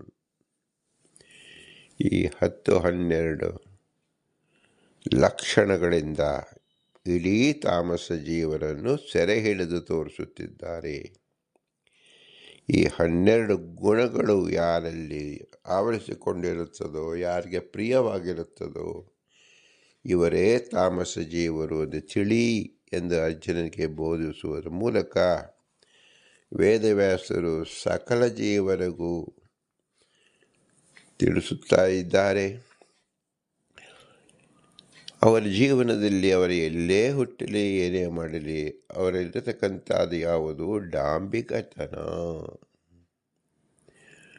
ನಾವು ಪ್ರಪಂಚದಲ್ಲಿ ನೋಡುತ್ತೇವೆ, ಹುಟ್ಟಂದಿನಿಂದಲೇ ಸುಳ್ಳು ಮಾತಾಡುವುದು, ಹುಟ್ಟಂದಿನಿಂದಲೇ ಕಳ್ಳತನದಲ್ಲಿ ಆಸಕ್ತರಾಗಿರುವುದು, ಹುಟ್ಟಂದಿನಿಂದಲೇ ಇನ್ನೊಬ್ಬರನ್ನು ದ್ವೇಷ ಮಾಡತಕ್ಕಂಥ ಪ್ರವೃತ್ತಿ ಉಳ್ಳತಕ್ಕಂಥದ್ದು, ಹುಟ್ಟಂದಿನಿಂದಲೇ ಪರರಿಗೆ ತಾಪವನ್ನು ಉಂಟು ಮಾಡತಕ್ಕಂಥ ಪ್ರವೃತ್ತಿ ಉಳ್ಳತಕ್ಕಂಥ ಜೀವರು ತಾಮಸ ಜೀವರು. ಇದನ್ನು ಚಿಕ್ಕ ಮಗುವಿನಲ್ಲಿ ಹೇಗೆ ನಾವು ತಿಳಿಯುತ್ತೇವೆ ಅಂದರೆ, ಎಲ್ಲವೂ ಅತಿ ಸ್ಪಷ್ಟವಾಗಿರುತ್ತದೆ, ಆದರೆ ನಾವು ನಮ್ಮ ಅಭಿಮಾನ ಎಂಬ ಬುದ್ಧಿಯಿಂದ ಇದನ್ನು ನಾವು ಗುರುತಿಸಿಕೊಳ್ಳುವುದಿಲ್ಲ. ಉದಾಹರಣೆಗೆ, ಒಬ್ಬ ಸ್ತ್ರೀ ಗರ್ಭವತಿಯಾದವಳು ಅಂದ ಕೂಡಲೇ ಅವಳಿಗೆ ಭಯ, ಅತ್ಯಂತ ಹೆಚ್ಚಾದ ಭಯ ಉಂಟು ಮಾಡುತ್ತದೆ. ಪ್ರಪಂಚವೇ ತನ್ನ ತಲೆಯ ಮೇಲೆ ಬಿದ್ದು ಹೋಯಿತು, ತಾನು ಪ್ರಪಂಚಕ್ಕಿಂತ ವಿಭಿನ್ನವಾಗಿರುತ್ತೇನೆ, ಹೇಗೆ ಇದನ್ನು ಸುಧಾರಿಸುವುದು ಎಂಬ ಭಯ, ಭೀತಿಗಳು ಒಟ್ಟಿಗೆ ಆವರಿಸಿಕೊಂಡು ಬಿಡುತ್ತದೆ. ಕೇವಲ ಪ್ರತಿ ಕ್ಷಣವೂ ಭಯಾನಕ ದೃಶ್ಯಗಳು, ಕೇವಲ ದ್ವೇಷ, ಅಸೂಯ, ಇದರಲ್ಲೇ ಇಷ್ಟಪಡತಕ್ಕಂಥ ಪ್ರವೃತ್ತಿಗಳು. ಆ ಗರ್ಭ ತನ್ನ ಉದರದಲ್ಲಿ ಸೇರಿದ ಮೊದಲನೇ ದಿನದಿಂದಲೇ ಆ ಸ್ತ್ರೀಯಲ್ಲಿ ನಾವು ವ್ಯಕ್ತವಾಗಿ ನೋಡಬಹುದಾಗಿದೆ. ಏನು ಭಯ? ಭಯ ಎಲ್ಲಿಂದ ಬಂತು? ಆ ತಾಮಸ ಜೀವ ಉದರದಲ್ಲಿ ಭಗವಂತ ಪ್ರವೇಶ ಮಾಡಿದರ ಫಲ. ಉದಾಹರಣೆಗೆ, ಒಬ್ಬ ಮನುಷ್ಯ ಕಳ್ಳತನದಿಂದ ಸಾವಿರಾರು ಭಂಡಾರದಲ್ಲಿ ಸುವರ್ಣ ಕವಚವನ್ನು ಹೊತ್ತು ತಂದರೂ ಸಹ ಕಳ್ಳತನವಾದ್ದರಿಂದ ಕಳ್ಳತನದ ಮಾಡಿದವನಿಗೆ ಒಂದು ಕ್ಷಣವೂ ನಿದ್ರಿಸುವುದಕ್ಕೆ ಸಾಧ್ಯವಿಲ್ಲ. ಸದಾ ಕಾಲ ಯಾರು ಬಂದು ತನ್ನನ್ನು ಎಳೆದುಕೊಂಡು ಹೋಗುತ್ತಾರೋ, ಶಿಕ್ಷಿಸುತ್ತಾರೋ, ಅಪರಾಧ ಸ್ಥಾನ ನಿಲ್ಲಿಸುತ್ತಾರೋ ಎಂಬುದಲ್ಲೇ ಬದುಕುತ್ತಾನೆ. ಇದು ಯಾರು ಮಾಡಿಕೊಂಡ ಪರಿಸ್ಥಿತಿ? ಸ್ವತಃ ಅವನೇ ಮಾಡಿಕೊಂಡಂಥ ಪರಿಸ್ಥಿತಿ. ಇದನ್ನು ಸಾತ್ವಿಕ ಪ್ರವೃತ್ತಿ ಎಂದು ಹೆಸರು. ಚಿಕ್ಕ ಮಗು ತಾಯಿಯ ಉದರ ಪ್ರವೇಶ ಭಗವಂತ ಮಾಡಿದ ಕೂಡಲೇ ಯಾರಿಗೆ ಭಯವಾಗುತ್ತದೋ, ಹಿಂಸೆಯಾಗುತ್ತದೋ, ಶೋಕವಾಗುತ್ತದೋ, ಅವರ ಮನತನದಲ್ಲೇ ಪರಸ್ಪರ ಕಿತ್ತಾಡುವಂತೆ ಸಾಧ್ಯವಾಗುತ್ತದೋ, ಇದೇ ಆ ತಾಮಸ ಜೀವಿಯ ಕಣ್ಣಿಗೆ ಕಾಣದೇ ನಡೆಯತಕ್ಕಂಥ ಪ್ರಕ್ರಿಯೆ. ಇದನ್ನು ನಾವು ಯಾರೂ ಆ ಮಗುವಿನ ಮೇಲೆ ಆ ಗರ್ಭದ ಗುಣವನ್ನೇ ವಿಮರ್ಶೆ ಮಾಡಿಕೊಳ್ಳದೆ ದೇಶ ದೇಶಗಳಿಗೆ ಹೋಗಿ ಚಿಕಿತ್ಸೆಯನ್ನು ಪ್ರಾರಂಭ ಮಾಡಿಸುತ್ತೇವೆ. ಈ ಚಿಕಿತ್ಸೆ ಎಲ್ಲಿ ಮಾಡಬೇಕಾಗಿತ್ತು? ಆ ದೈತ್ಯವಾದ ಜೀವನವನ್ನು ಹೊರಗಡೆ ಹಾಕುವುದರಲ್ಲಿ ಮಾಡಬೇಕಾಗಿತ್ತು. ಆದರೆ ಯಾರಿಗೂ ಅದರ ಬಗ್ಗೆ ಗಮನವೇ ಕೊಡದೆ ಭಗವಂತ ಅವನನ್ನು ಬೆಳೆಸಲು ಬಿಡುತ್ತಾನೆ. ಏಕೆ? ಆ ಜೀವನ ಸಾಧನೆ ಮಾಡಿಕೊಡಬೇಕು. ಈಗ ಆ ತಾಯಿಗೆ, ಅಂದರೆ ಆ ಮಹಿಳೆಗೆ, ಆ ಸ್ತ್ರೀಗೆ ಅವ್ಯಕ್ತ ರೂಪವಾಗಿದೆ. ಅವನು ಹುಟ್ಟಿದ ಮೇಲೆ ಅವನ ಕಾರ್ಯಕ್ರಮವನ್ನು ನೋಡಿದಾಗ ತಾಯಿಗೆ ತಿಳಿಯುತ್ತದೆ, ಇತರರಿಗೂ ತಿಳಿಯುತ್ತದೆ. ಹೀಗೆ ಅವ್ಯಕ್ತವಾದ ಸ್ವಭಾವವನ್ನು ವ್ಯಕ್ತ ಮಾಡಿಕೊಡ್ತಕ್ಕಂಥವರು ದೇವತೆಗಳು, ವ್ಯಕ್ತ ಮಾಡುವ ಭಗವಂತ. ಇದು ಅತ್ಯಂತ ಸೂಕ್ಷ್ಮವಾದ್ದರಿಂದ ನಾವು ಇದು ಶಾಸ್ತ್ರದಿಂದ ಮಾತ್ರ ತಿಳಿದುಕೊಳ್ಳಬಹುದೇ ಹೊರತು ಯಾವುದೇ ಒಬ್ಬ ಗರ್ಭವತಿಯನ್ನು ನಾವು ಪರೀಕ್ಷಿಸಿದಾಗ ಈ ಗುಣ ನಮಗೆ ಸ್ಪಷ್ಟವಾಗಿ ತಿಳಿಯುವುದಿಲ್ಲ. ದೇವತೆಗಳಿಗೆ ಸಂಪೂರ್ಣವಾಗಿ ತಿಳಿಯುತ್ತದೆ. ವಾಯುದೇವರಿಗೆ ಯಾವ ದೋಷವೂ ಇರದಂತೆ ಸ್ಫುಟವಾಗಿ ತಿಳಿಯುತ್ತದೆ. ಲಕ್ಷ್ಮೀನಾರಾಯಣ ಅಂತೂ ಸಿದ್ಧಹಸ್ತರಾಗಿ ಅವರ ನೇತೃತ್ವದಲ್ಲಿ ನಡೆಯುವುದರಿಂದ ಅವರಿಗೆ ಪೂರ್ಣ ಜ್ಞಾನವಿರುತ್ತದೆ. ಇನ್ನು ಅಜ್ಞಾವಸ್ಥೆಯಲ್ಲಿರತಕ್ಕಂಥವರು ಯಾರು? ಋಷಿಗಳಾಗಲಿ ಅಥವಾ ಮನುಷ್ಯರಾಗಲಿ, ಇವರಲ್ಲಿ ಅಜ್ಞಾನದ ಅವಸ್ಥೆಯಲ್ಲಿರುತ್ತಾರೆ. ಋಷಿ ಪತ್ನಿಯರಲ್ಲೇ ದೈತ್ಯರು ಹುಟ್ಟಿದ್ದನ್ನು ನಾವು ನೋಡುತ್ತೇವೆ. ಹಿರಣ್ಯಕಶಿಪು ಹುಟ್ಟಿದಾಗ ತಂದೆಗೆ ಅರಿವಾಯಿತು, ತಾಯಿಗೆ ಅರಿವಾಗಲಿಲ್ಲ. ರಾವಣ ಕುಂಭಕರ್ಣ ಹುಟ್ಟಿದಾಗಲೂ ಸಹ ತಂದೆಗೆ ಅರಿವಾಯಿತು, ತಾಯಿಗೆ ಅರಿವಾಗಲಿಲ್ಲ. ಅದರಂತೆ ದಂತವಕ್ರ ಶಿಶುಪಾಲ ಹುಟ್ಟಿದಾಗಲೂ ತಾಯಿಗೆ ಅರಿವಾಯಿತು, ತಂದೆಗೆ ಅರಿವಾಗಲಿಲ್ಲ. ತಂದೆಗೆ ಅರಿವಾಯಿತು, ತಾಯಿಗೆ ಅರಿವಾಗಲಿಲ್ಲ. ಆದರೆ ಇದು ಅರಿವು ಬೆಳಕಿಗೆ ಬರುವುದು ನೂರಾರು ಸಾವಿರ ವರ್ಷಗಳ ನಂತರದಲ್ಲಿ. ಹೀಗೆ ಕೃತಯುಗ, ತ್ರೇತಾಯುಗ ಮತ್ತು ದ್ವಾಪರ ಯುಗದಲ್ಲಿ ಸ್ಪಷ್ಟ ನಿದರ್ಶನವಿದೆ. ಆದ್ದರಿಂದಲೇ ನಾವು ಪುರಾಣಗಳಲ್ಲಿ ಯಾಕೆ ದೈತ್ಯರ ಪರಾಕ್ರಮವನ್ನೇ ವರ್ಣಿಸಿ ಅವರನ್ನು ಶ್ಲಾಘಿಸಿ ಅದೇ ಪುರಾಣದಲ್ಲಿ ಮೆಚ್ಚುಗೆಯಾಗುವಂತೆ ವಿವರಿಸಬಹುದಲ್ಲ. ದುರ್ಯೋಧನ ಗುಣವನ್ನು ಲೋಕದಲ್ಲಿ ಎಲ್ಲರೂ ಕೊಂಡಾಡುತ್ತಾರೆ. ಅದರಂತೆ ರಾವಣನು ಮಹಾಭಕ್ತ, ಬ್ರಾಹ್ಮಣ ಎಂಬುದಾಗಿ ಕೊಂಡಾಡುತ್ತಾರೆ. ಅದರಂತೆ ಹಿರಣ್ಯಕಶಿಪು ಸಾವಿರಾರು ವರ್ಷ ಘೋರವಾದ ತಪಸ್ಸು ಮಾಡಿದ ಎಂಬುದಾಗಿ ಅವರ ಗುಣಗಳನ್ನೇ ಶ್ಲಾಘಿಸುವ ಅನೇಕ ಜನರಿದ್ದಾರೆ. ಇದು ವಾಸ್ತವವಾದರೂ ಪುರಾಣದಲ್ಲಿ ರಾಮಕೃಷ್ಣಾದಿ ಚರಿತ್ರೆಯನ್ನು ಹೇಳುವಂತೆ ಯಾರೂ ಇದನ್ನು ರಂಜಿಸುವಂತೆ ಹೇಳುವುದಿಲ್ಲ.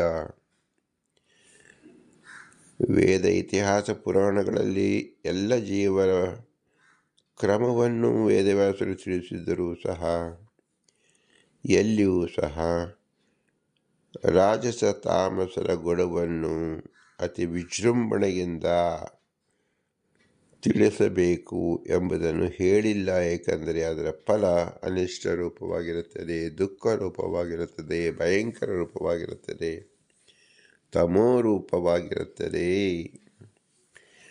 ಆದ್ದರಿಂದಲೇ ಭಗವಂತ ಕೃಷ್ಣ ಹೇಳಿರುವುದು ಯದಗ್ರೇ ಸಕ್ಕರೆಯಂತೆ ಇತ್ತು ವಿಷವಂತ ಪರಿಣಾಮವಾಗುತ್ತಲ್ಲ, ಅಂತಹದನ್ನು ಯಾರೂ ರುಚಿಸುವುದಿಲ್ಲ. ಮೊಟ್ಟ ಮೊದಲಿಗೂ ಸಹ ಅದು ವಿಷಮ ರೀತಿಯಲ್ಲಿದ್ದು ಅಂತಿಮದಲ್ಲೂ ಸಹ ವಿಷದವಾಗಿಯೇ ಪರಿಣಾಮವಾಗತಕ್ಕಂಥದ್ದು ತಮೋಗುಣ.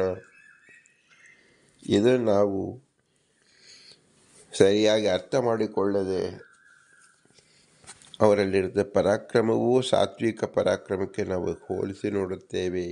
ಆದರೆ ಆ ಎಲ್ಲ ಪರಾಕ್ರಮವು ಕೇವಲ ದುಷ್ಟ ಪ್ರವೃತ್ತಿಗೆ ಕಾರಣವಾಗುವುದರಿಂದ, ದ್ವೇಷ, ಅಸೂಯ, ಯುದ್ಧ ಮುಂತಾದ ಹಗರಣಗಳಿಗೆ ಕಾರಣವಾಗುವುದರಿಂದ ಅದನ್ನು ಪ್ರಶಂಸಿಸಬಾರದು. ಇದು ಭಗವಂತನಿಗೆ ಗೊತ್ತು, ದೇವತೆಗಳಿಗೆ ತಿಳಿದಿದೆ. ಮನುಷ್ಯೋತ್ತಮರಿಗಾಗಲಿ ಋಷಿಗಳಿಗಾಗಲಿ ತಿಳಿಯುವುದಿಲ್ಲ. ಇದು ಸಾತ್ವಿಕರಲ್ಲಿರತಕ್ಕಂಥ ತಾರತಮ್ಯ ಜ್ಞಾನ ಎಂದು ತಿಳಿಯಬಹುದು. ಈ ತಾಮಸರ ಸ್ವರೂಪ ಹೇಗಿರುತ್ತದೆ ಅಂದರೆ ಕೇವಲ ಡಾಂಬಿಕತನದಿಂದ ಇರುತ್ತಾರೆ ಎಂಬುದನ್ನು ತಿಳಿಯಬೇಕು. ಡಾಂಬಿಕತನ ಅಂದರೆ ಏನು? ತಮ್ಮಲ್ಲಿ ಇಲ್ಲದೇ ಇರತಕ್ಕಂಥದ್ದನ್ನು ತಾವು ಇದೆ ಎಂದು ಹೇಳಿಕೊಳ್ಳುವುದಕ್ಕೆ ಡಾಂಬಿಕತನ, ಡಂಬಾಚಾರ ಎಂದು ಹೆಸರು. ಈ ಡಂಬಾಚಾರ ಎಂಬುದೇ ತಾಮಸ ಜೀವರ 100 ವರ್ಷ ಬದುಕಿದ್ರು 100 ವರ್ಷವೂ ಅವರ ಜೊತೆಯಲ್ಲಿರತಕ್ಕಂಥ ಪರಮ ಮಹತ್ತಾದ ಆಸ್ತಿ. ಇದು ದೋಷ. ಈ ದೋಷವೇ ತಾಮಸ ಜೀವರ ಆಸ್ತಿಯಾಗಿರುತ್ತದೆ ಎಂದು ತಾಮಸ ಜೀವರು ಡಾಂಬಿಕತೆಯನ್ನು ಬಿಟ್ಟುಕೊಡುವುದಿಲ್ಲ. ಎಲ್ಲಿ ಹೋದರೂ ತಮ್ಮ ಡೊಂಕು ಬುದ್ಧಿಯಿಂದ ತಮ್ಮ ಡಾಂಬಿಕತೆಯನ್ನೇ ಪ್ರದರ್ಶಿಸುತ್ತಾರೆ. ಇದಕ್ಕೆ ಉದಾಹರಣೆಯಾಗಿ ವಿಪುಲವಾಗಿ ಸಾವಿರಾರು ಲಕ್ಷಾಂತರ ಕೋಟ್ಯಾಂತರ ಉದಾಹರಣೆಗಳು ಪ್ರತಿನಿತ್ಯದಲ್ಲೂ ನಾವು ಕಾಣಬಹುದಾಗಿದೆ. ಆದರೆ ಅದನ್ನು ವಿಜೃಂಭಣೆ ಮಾಡುವುದಕ್ಕೆ ನಾವು ಹೋಗುವುದಿಲ್ಲ. ಏಕೆಂದರೆ ಅದರ ಪರಿಣಾಮ ರೂಪ ಏನು? ನಿತ್ಯ ತಮಸ್ಸು, ನಿತ್ಯ ನಿರಯ. ಯಾರಿಗೆ ಬೇಕು ನಿತ್ಯ ನಿರಯ? ಆದ್ದರಿಂದಲೇ ಅನಿಷ್ಟವಾದದ್ದು, ದುಷ್ಟವಾದದ್ದನ್ನು ದೂರದಿಂದಲೇ ಇದು ದುಷ್ಟ ಎಂದು ತಿಳಿದು ಅದನ್ನು ಬಿಟ್ಟು ಬಿಡಬೇಕು ಎಂಬ ಅಭಿಪ್ರಾಯದಿಂದ ಇತರ ವ್ಯಾವೃತತೆಯ ಶುದ್ಧ ಜ್ಞಾನವನ್ನು ಹೊಂದುವುದು ಸಾತ್ವಿಕರ ಸಾಧನೆಯ ಅಂಗವಾದ್ದರಿಂದ ದುಷ್ಟತನ ಏನೂ ಎಂದು ತಿಳಿಯಬೇಕು. ಆದರೆ ಅದರ ಸಹವಾಸವನ್ನು ಮಾಡಲಿಕ್ಕೆ ಹೋಗಬಾರದು. ಅದನ್ನು ದೂರದಲ್ಲೇ ಬಿಟ್ಟು ಬಿಡಬೇಕು. ಅದರಲ್ಲಿ ಮೊದಲನೆಯದು ಡಾಂಬಿಕತನ. ಡಾಂಬಿಕತನವನ್ನು ಸಾತ್ವಿಕರಲ್ಲೂ ಇರುತ್ತದೆ, ತಾಮಸರಲ್ಲೂ ಇರುತ್ತದೆ, ರಾಜಸರಲ್ಲೂ ಇರುತ್ತದೆ. ಆದರೆ ಸಾತ್ವಿಕರಲ್ಲಿರ್ತಕ್ಕಂಥ ಡಾಂಬಿಕತನ ಅನಿತ್ಯವಾಗಿ ಕೆಲವು ಕಾಲ ಕೆಲವು ವಿಷಯಗಳಲ್ಲಿ ಇರುತ್ತದೆ, ಸದಾ ಕಾಲ ಮನೆ ಮಾಡಿರುವುದಿಲ್ಲ. ರಾಜಸರಲ್ಲಿ ಹೆಚ್ಚು ಕಾಲ ಇರುತ್ತದೆ, ತಾಮಸರಲ್ಲಿ ನಿತ್ಯವಾಗಿ ಇರುತ್ತದೆ. ಇದನ್ನು ನಾವು ಸ್ಪಷ್ಟವಾಗಿ ತಿಳಿದುಕೊಳ್ಳಬೇಕು. ಇದನ್ನು ನೀವೇ ಪ್ರತಿಯೊಂದು ಚಿಂತನೆಯಲ್ಲೂ ಸಹ ಹಾಕಿಕೊಂಡು ನೋಡಿ. ಅವರು 100 ಪದಾರ್ಥಗಳನ್ನು ಹೇಳಿದರೆ 100 ಪದಾರ್ಥಕ್ಕೂ ಡಾಂಬಿಕತನ ಎಲ್ಲಿ ಅಂಟಿರುತ್ತದೋ ಅವರು ತಾಮಸ ಜೀವರು 1, 2 ಎಲ್ಲೋ ಅಂಟಿರುತ್ತದೆ. ಸಾತ್ವಿಕ ಜನರು 10 ಅಂಟಿರುವುದು ರಾಜಸ ಜನರು. ಆದ್ದರಿಂದ ಯಾವ ಗುಣ ಪ್ರಚುರವಾಗಿರುತ್ತದೋ ಅದರಿಂದಲೇ ನಾವು ಇವರು ಸಾತ್ವಿಕರು, ರಾಜಸರು, ತಾಮಸರು ಎಂದು ತಿಳಿಯಬೇಕು ಎಂಬುದನ್ನು ಹಿಂದೆ ಶ್ರೀಮದಾನಂದ ತೀರ್ಥ ನಮಗೆ ಸ್ಪಷ್ಟೀಕರಿಸಿದ್ದಾರೆ. ಡಾಂಬಿಕತನ ಎಂಬುದು ತಾಮಸ ಜೀವರ ಮೊದಲನೇ ಲಕ್ಷಣ. ಎರಡನೆಯ ಲಕ್ಷಣ ಅಹಂಕಾರ. ಅಹಂಕಾರ ಎಂಬುದು ದುರಹಂಕಾರ ಎಂಬುದಾಗಿ ತಿಳಿಯಬೇಕು. ಯಾವುದು ತಮ್ಮಲ್ಲಿ ಇಲ್ಲವೋ ಅದು ನನ್ನಲ್ಲಿ ಇದೆ ಎಂಬತಕ್ಕಂಥ ಅಹಂಕಾರ. ತಾನು ಒಳ್ಳೆಯವನಲ್ಲ ಎಂಬುದು ತಿಳಿದಿದ್ದರೂ ಸಹ ತಾನು ಒಳ್ಳೆಯವನು ಎಂದು ಪೋಟ್ರೈ ಅಂದರೆ ತೋರಿಸಿಕೊಳ್ಳತಕ್ಕಂಥವರು. ಇದು ಡಾಂಬಿಕತನವೂ ಹೌದು, ಅಹಂಕಾರವೂ ಹೌದು.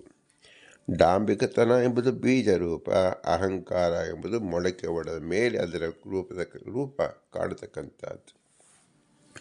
ಒಂದು ಮುಳ್ಳಿನ ಬೀಜವಿದೆ, ಅದು ಡಾಂಬಿಕತೆ ಎಂದು ತಿಳಿದರೆ ಮುಳ್ಳು ಗಿಡವಾಗಿ ಬೆಳೆದಾಗ ಅದು ಅಹಂಕಾರ ಅನ್ನಬೇಕು. ಯಾರಿಗೆ ಬೀಜ ರೂಪದಲ್ಲಿ ತಿಳಿದಿರುವುದಿಲ್ಲ. ಏಕೆಂದರೆ ಡಾಂಬಿಕತನ ಎಂಬುದು ಎಲ್ಲ ಜನರಿಗೂ ಎಲ್ಲ ಕಾಲಕ್ಕೂ ತಿಳಿಯುವುದಿಲ್ಲ. ಆದರೆ ಅವರು ಡಾಂಬಿಕತನದಲ್ಲೇ ಇರುತ್ತಾರೆ. ಅದು ನಮಗೆ ಬರಬರುತ್ತಾ ಅರ್ಥವಾಗುತ್ತದೆ ಹೊರತು ತಕ್ಷಣದಲ್ಲಿ ಅರ್ಥವಾಗುವುದಿಲ್ಲ. ನಂಬಿಸಿ ಕೆಡಿಸುತ್ತಾರೆ.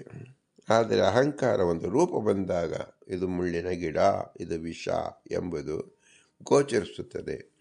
ಆ ಗೋಚರವಾಗತಕ್ಕಂಥ ಗುಣ ಯಾವುದಂದರೆ ಅಹಂಕಾರ.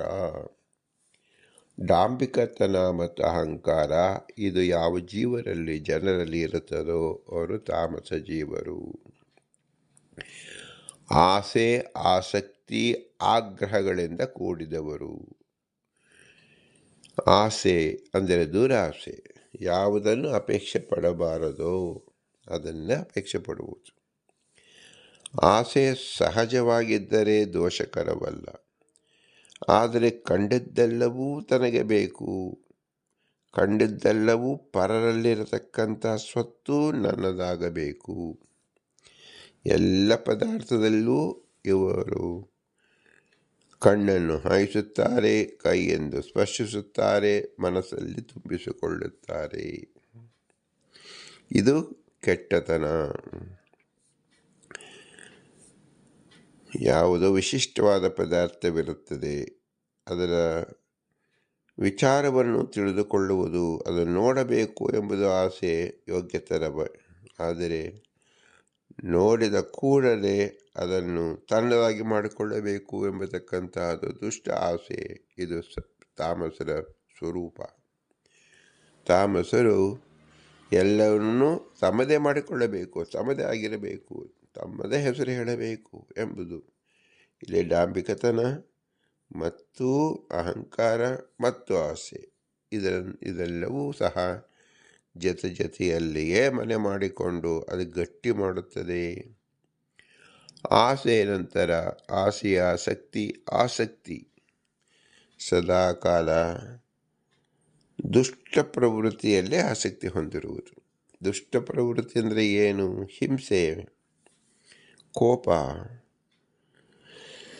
ನಡುಕ ಹುಟ್ಟಿಸಬೇಕು, ಪ್ರತೀಕಾರ ಮಾಡಬೇಕು, ಇನ್ನೊಬ್ಬರನ್ನು ನೋವಿನಿಂದ ಆಕ್ರಂದನವನ್ನು ಕೇಳಬೇಕು, ಇನ್ನೊಬ್ಬರನ್ನು ನೋವಿಗೆ ಈಡ ಮಾಡಬೇಕು ಎಂಬುದನ್ನು ಆಸಕ್ತಿ ಹೊಂದಿರತಕ್ಕಂಥ ಜೀವರು. ಇವರು ತಾಮಸ ಜೀವರು.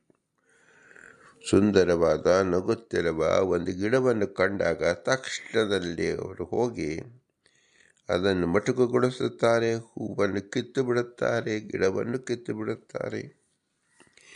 ಪಾಪ ಗಿಡ ಏನು ಮಾಡಿತು? ಗಿಡದ ತಪ್ಪಲ್ಲ. ಈ ಅಸುರ ಸ್ವಭಾವವಾಗಿರುವುದರಿಂದ ಅದನ್ನು ನಾಶ ಮಾಡುವುದೇ ಈ ಜೀವನ ಪ್ರವೃತ್ತಿಯಾದ್ದರಿಂದ ಸಾಧುವಾಗಿದ್ದಂಥ ಚಿಕ್ಕ ಸಸಿಯನ್ನು ಈ ದೈತ್ಯ ಸ್ವರೂಪಭೂತವಾದ ತಾಮಸ ಸ್ವರೂಪಭೂತವಾದ ದುಷ್ಟ ಜನರು ಅದನ್ನು ನಾಶ ಮಾಡಿಬಿಡುತ್ತಾರೆ. ಇದು ದುಷ್ಟ ಪ್ರವೃತ್ತಿ, ತಾಮಸ ಪ್ರವೃತ್ತಿ. ಇದನ್ನು ನಾವು ಯಾವುದೇ ಒಂದು 10 ವ್ಯಕ್ತಿಗಳನ್ನು ಒಂದು ಸುಂದರ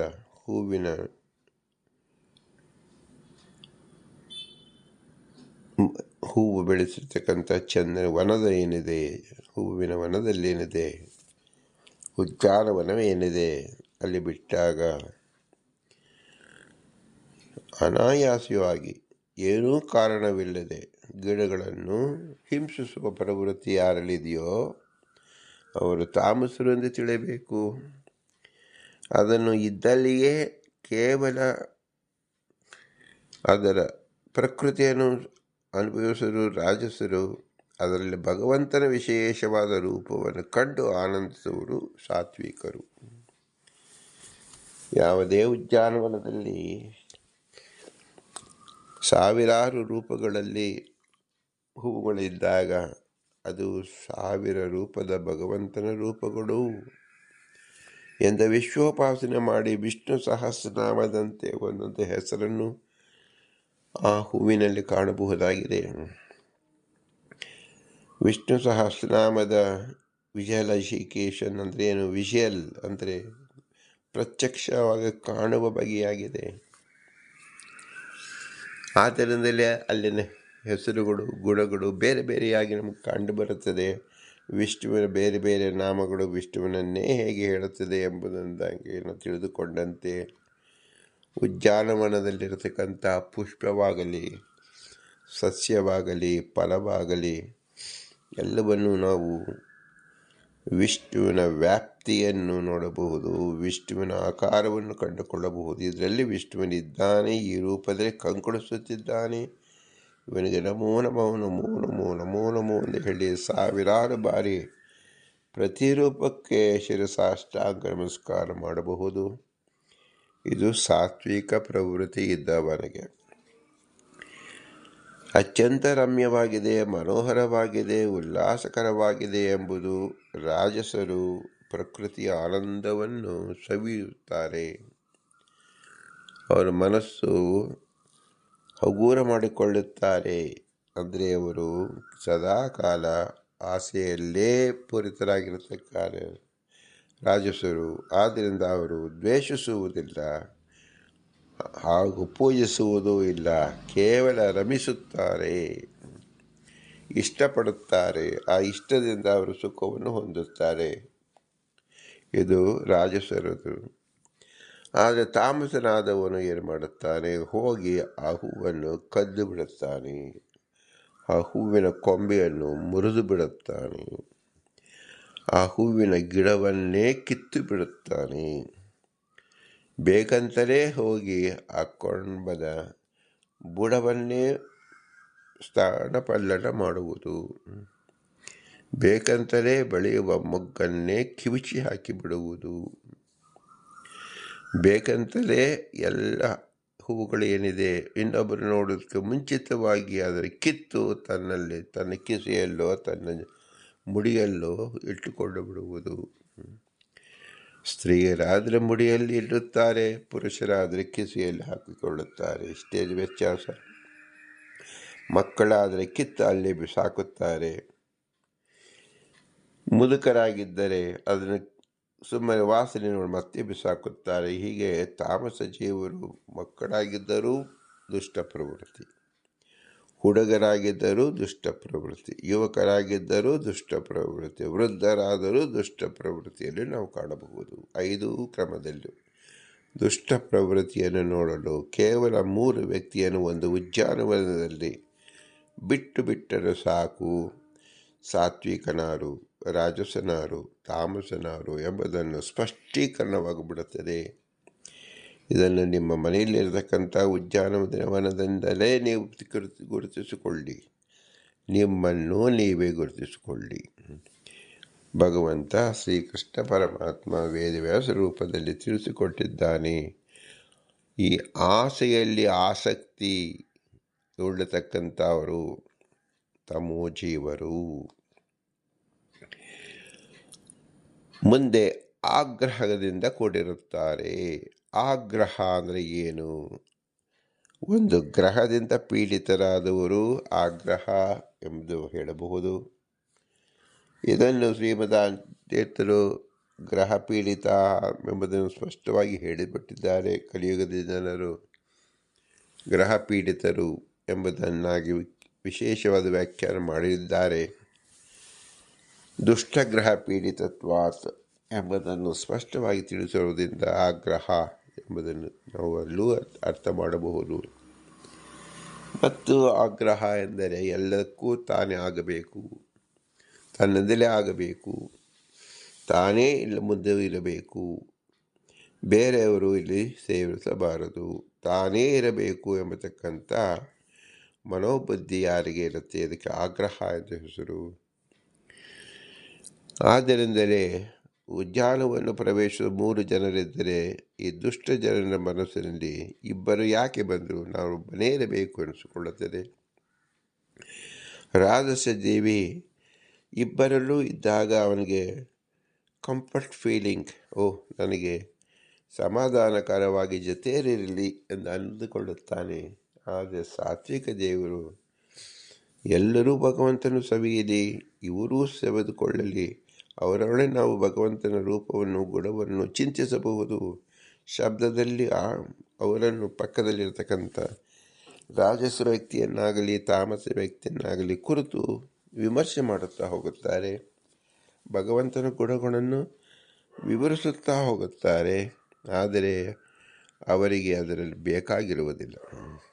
ಸಾತ್ವಿಕ ಗುಣವನ್ನು ಗುಣಗಾನ ಮಾಡುತ್ತಾನೆ. ರಾಜಸರು ಕೇವಲ ಉದಾಸೀನವಾಗಿ ಕೇಳುತ್ತಾರೆ.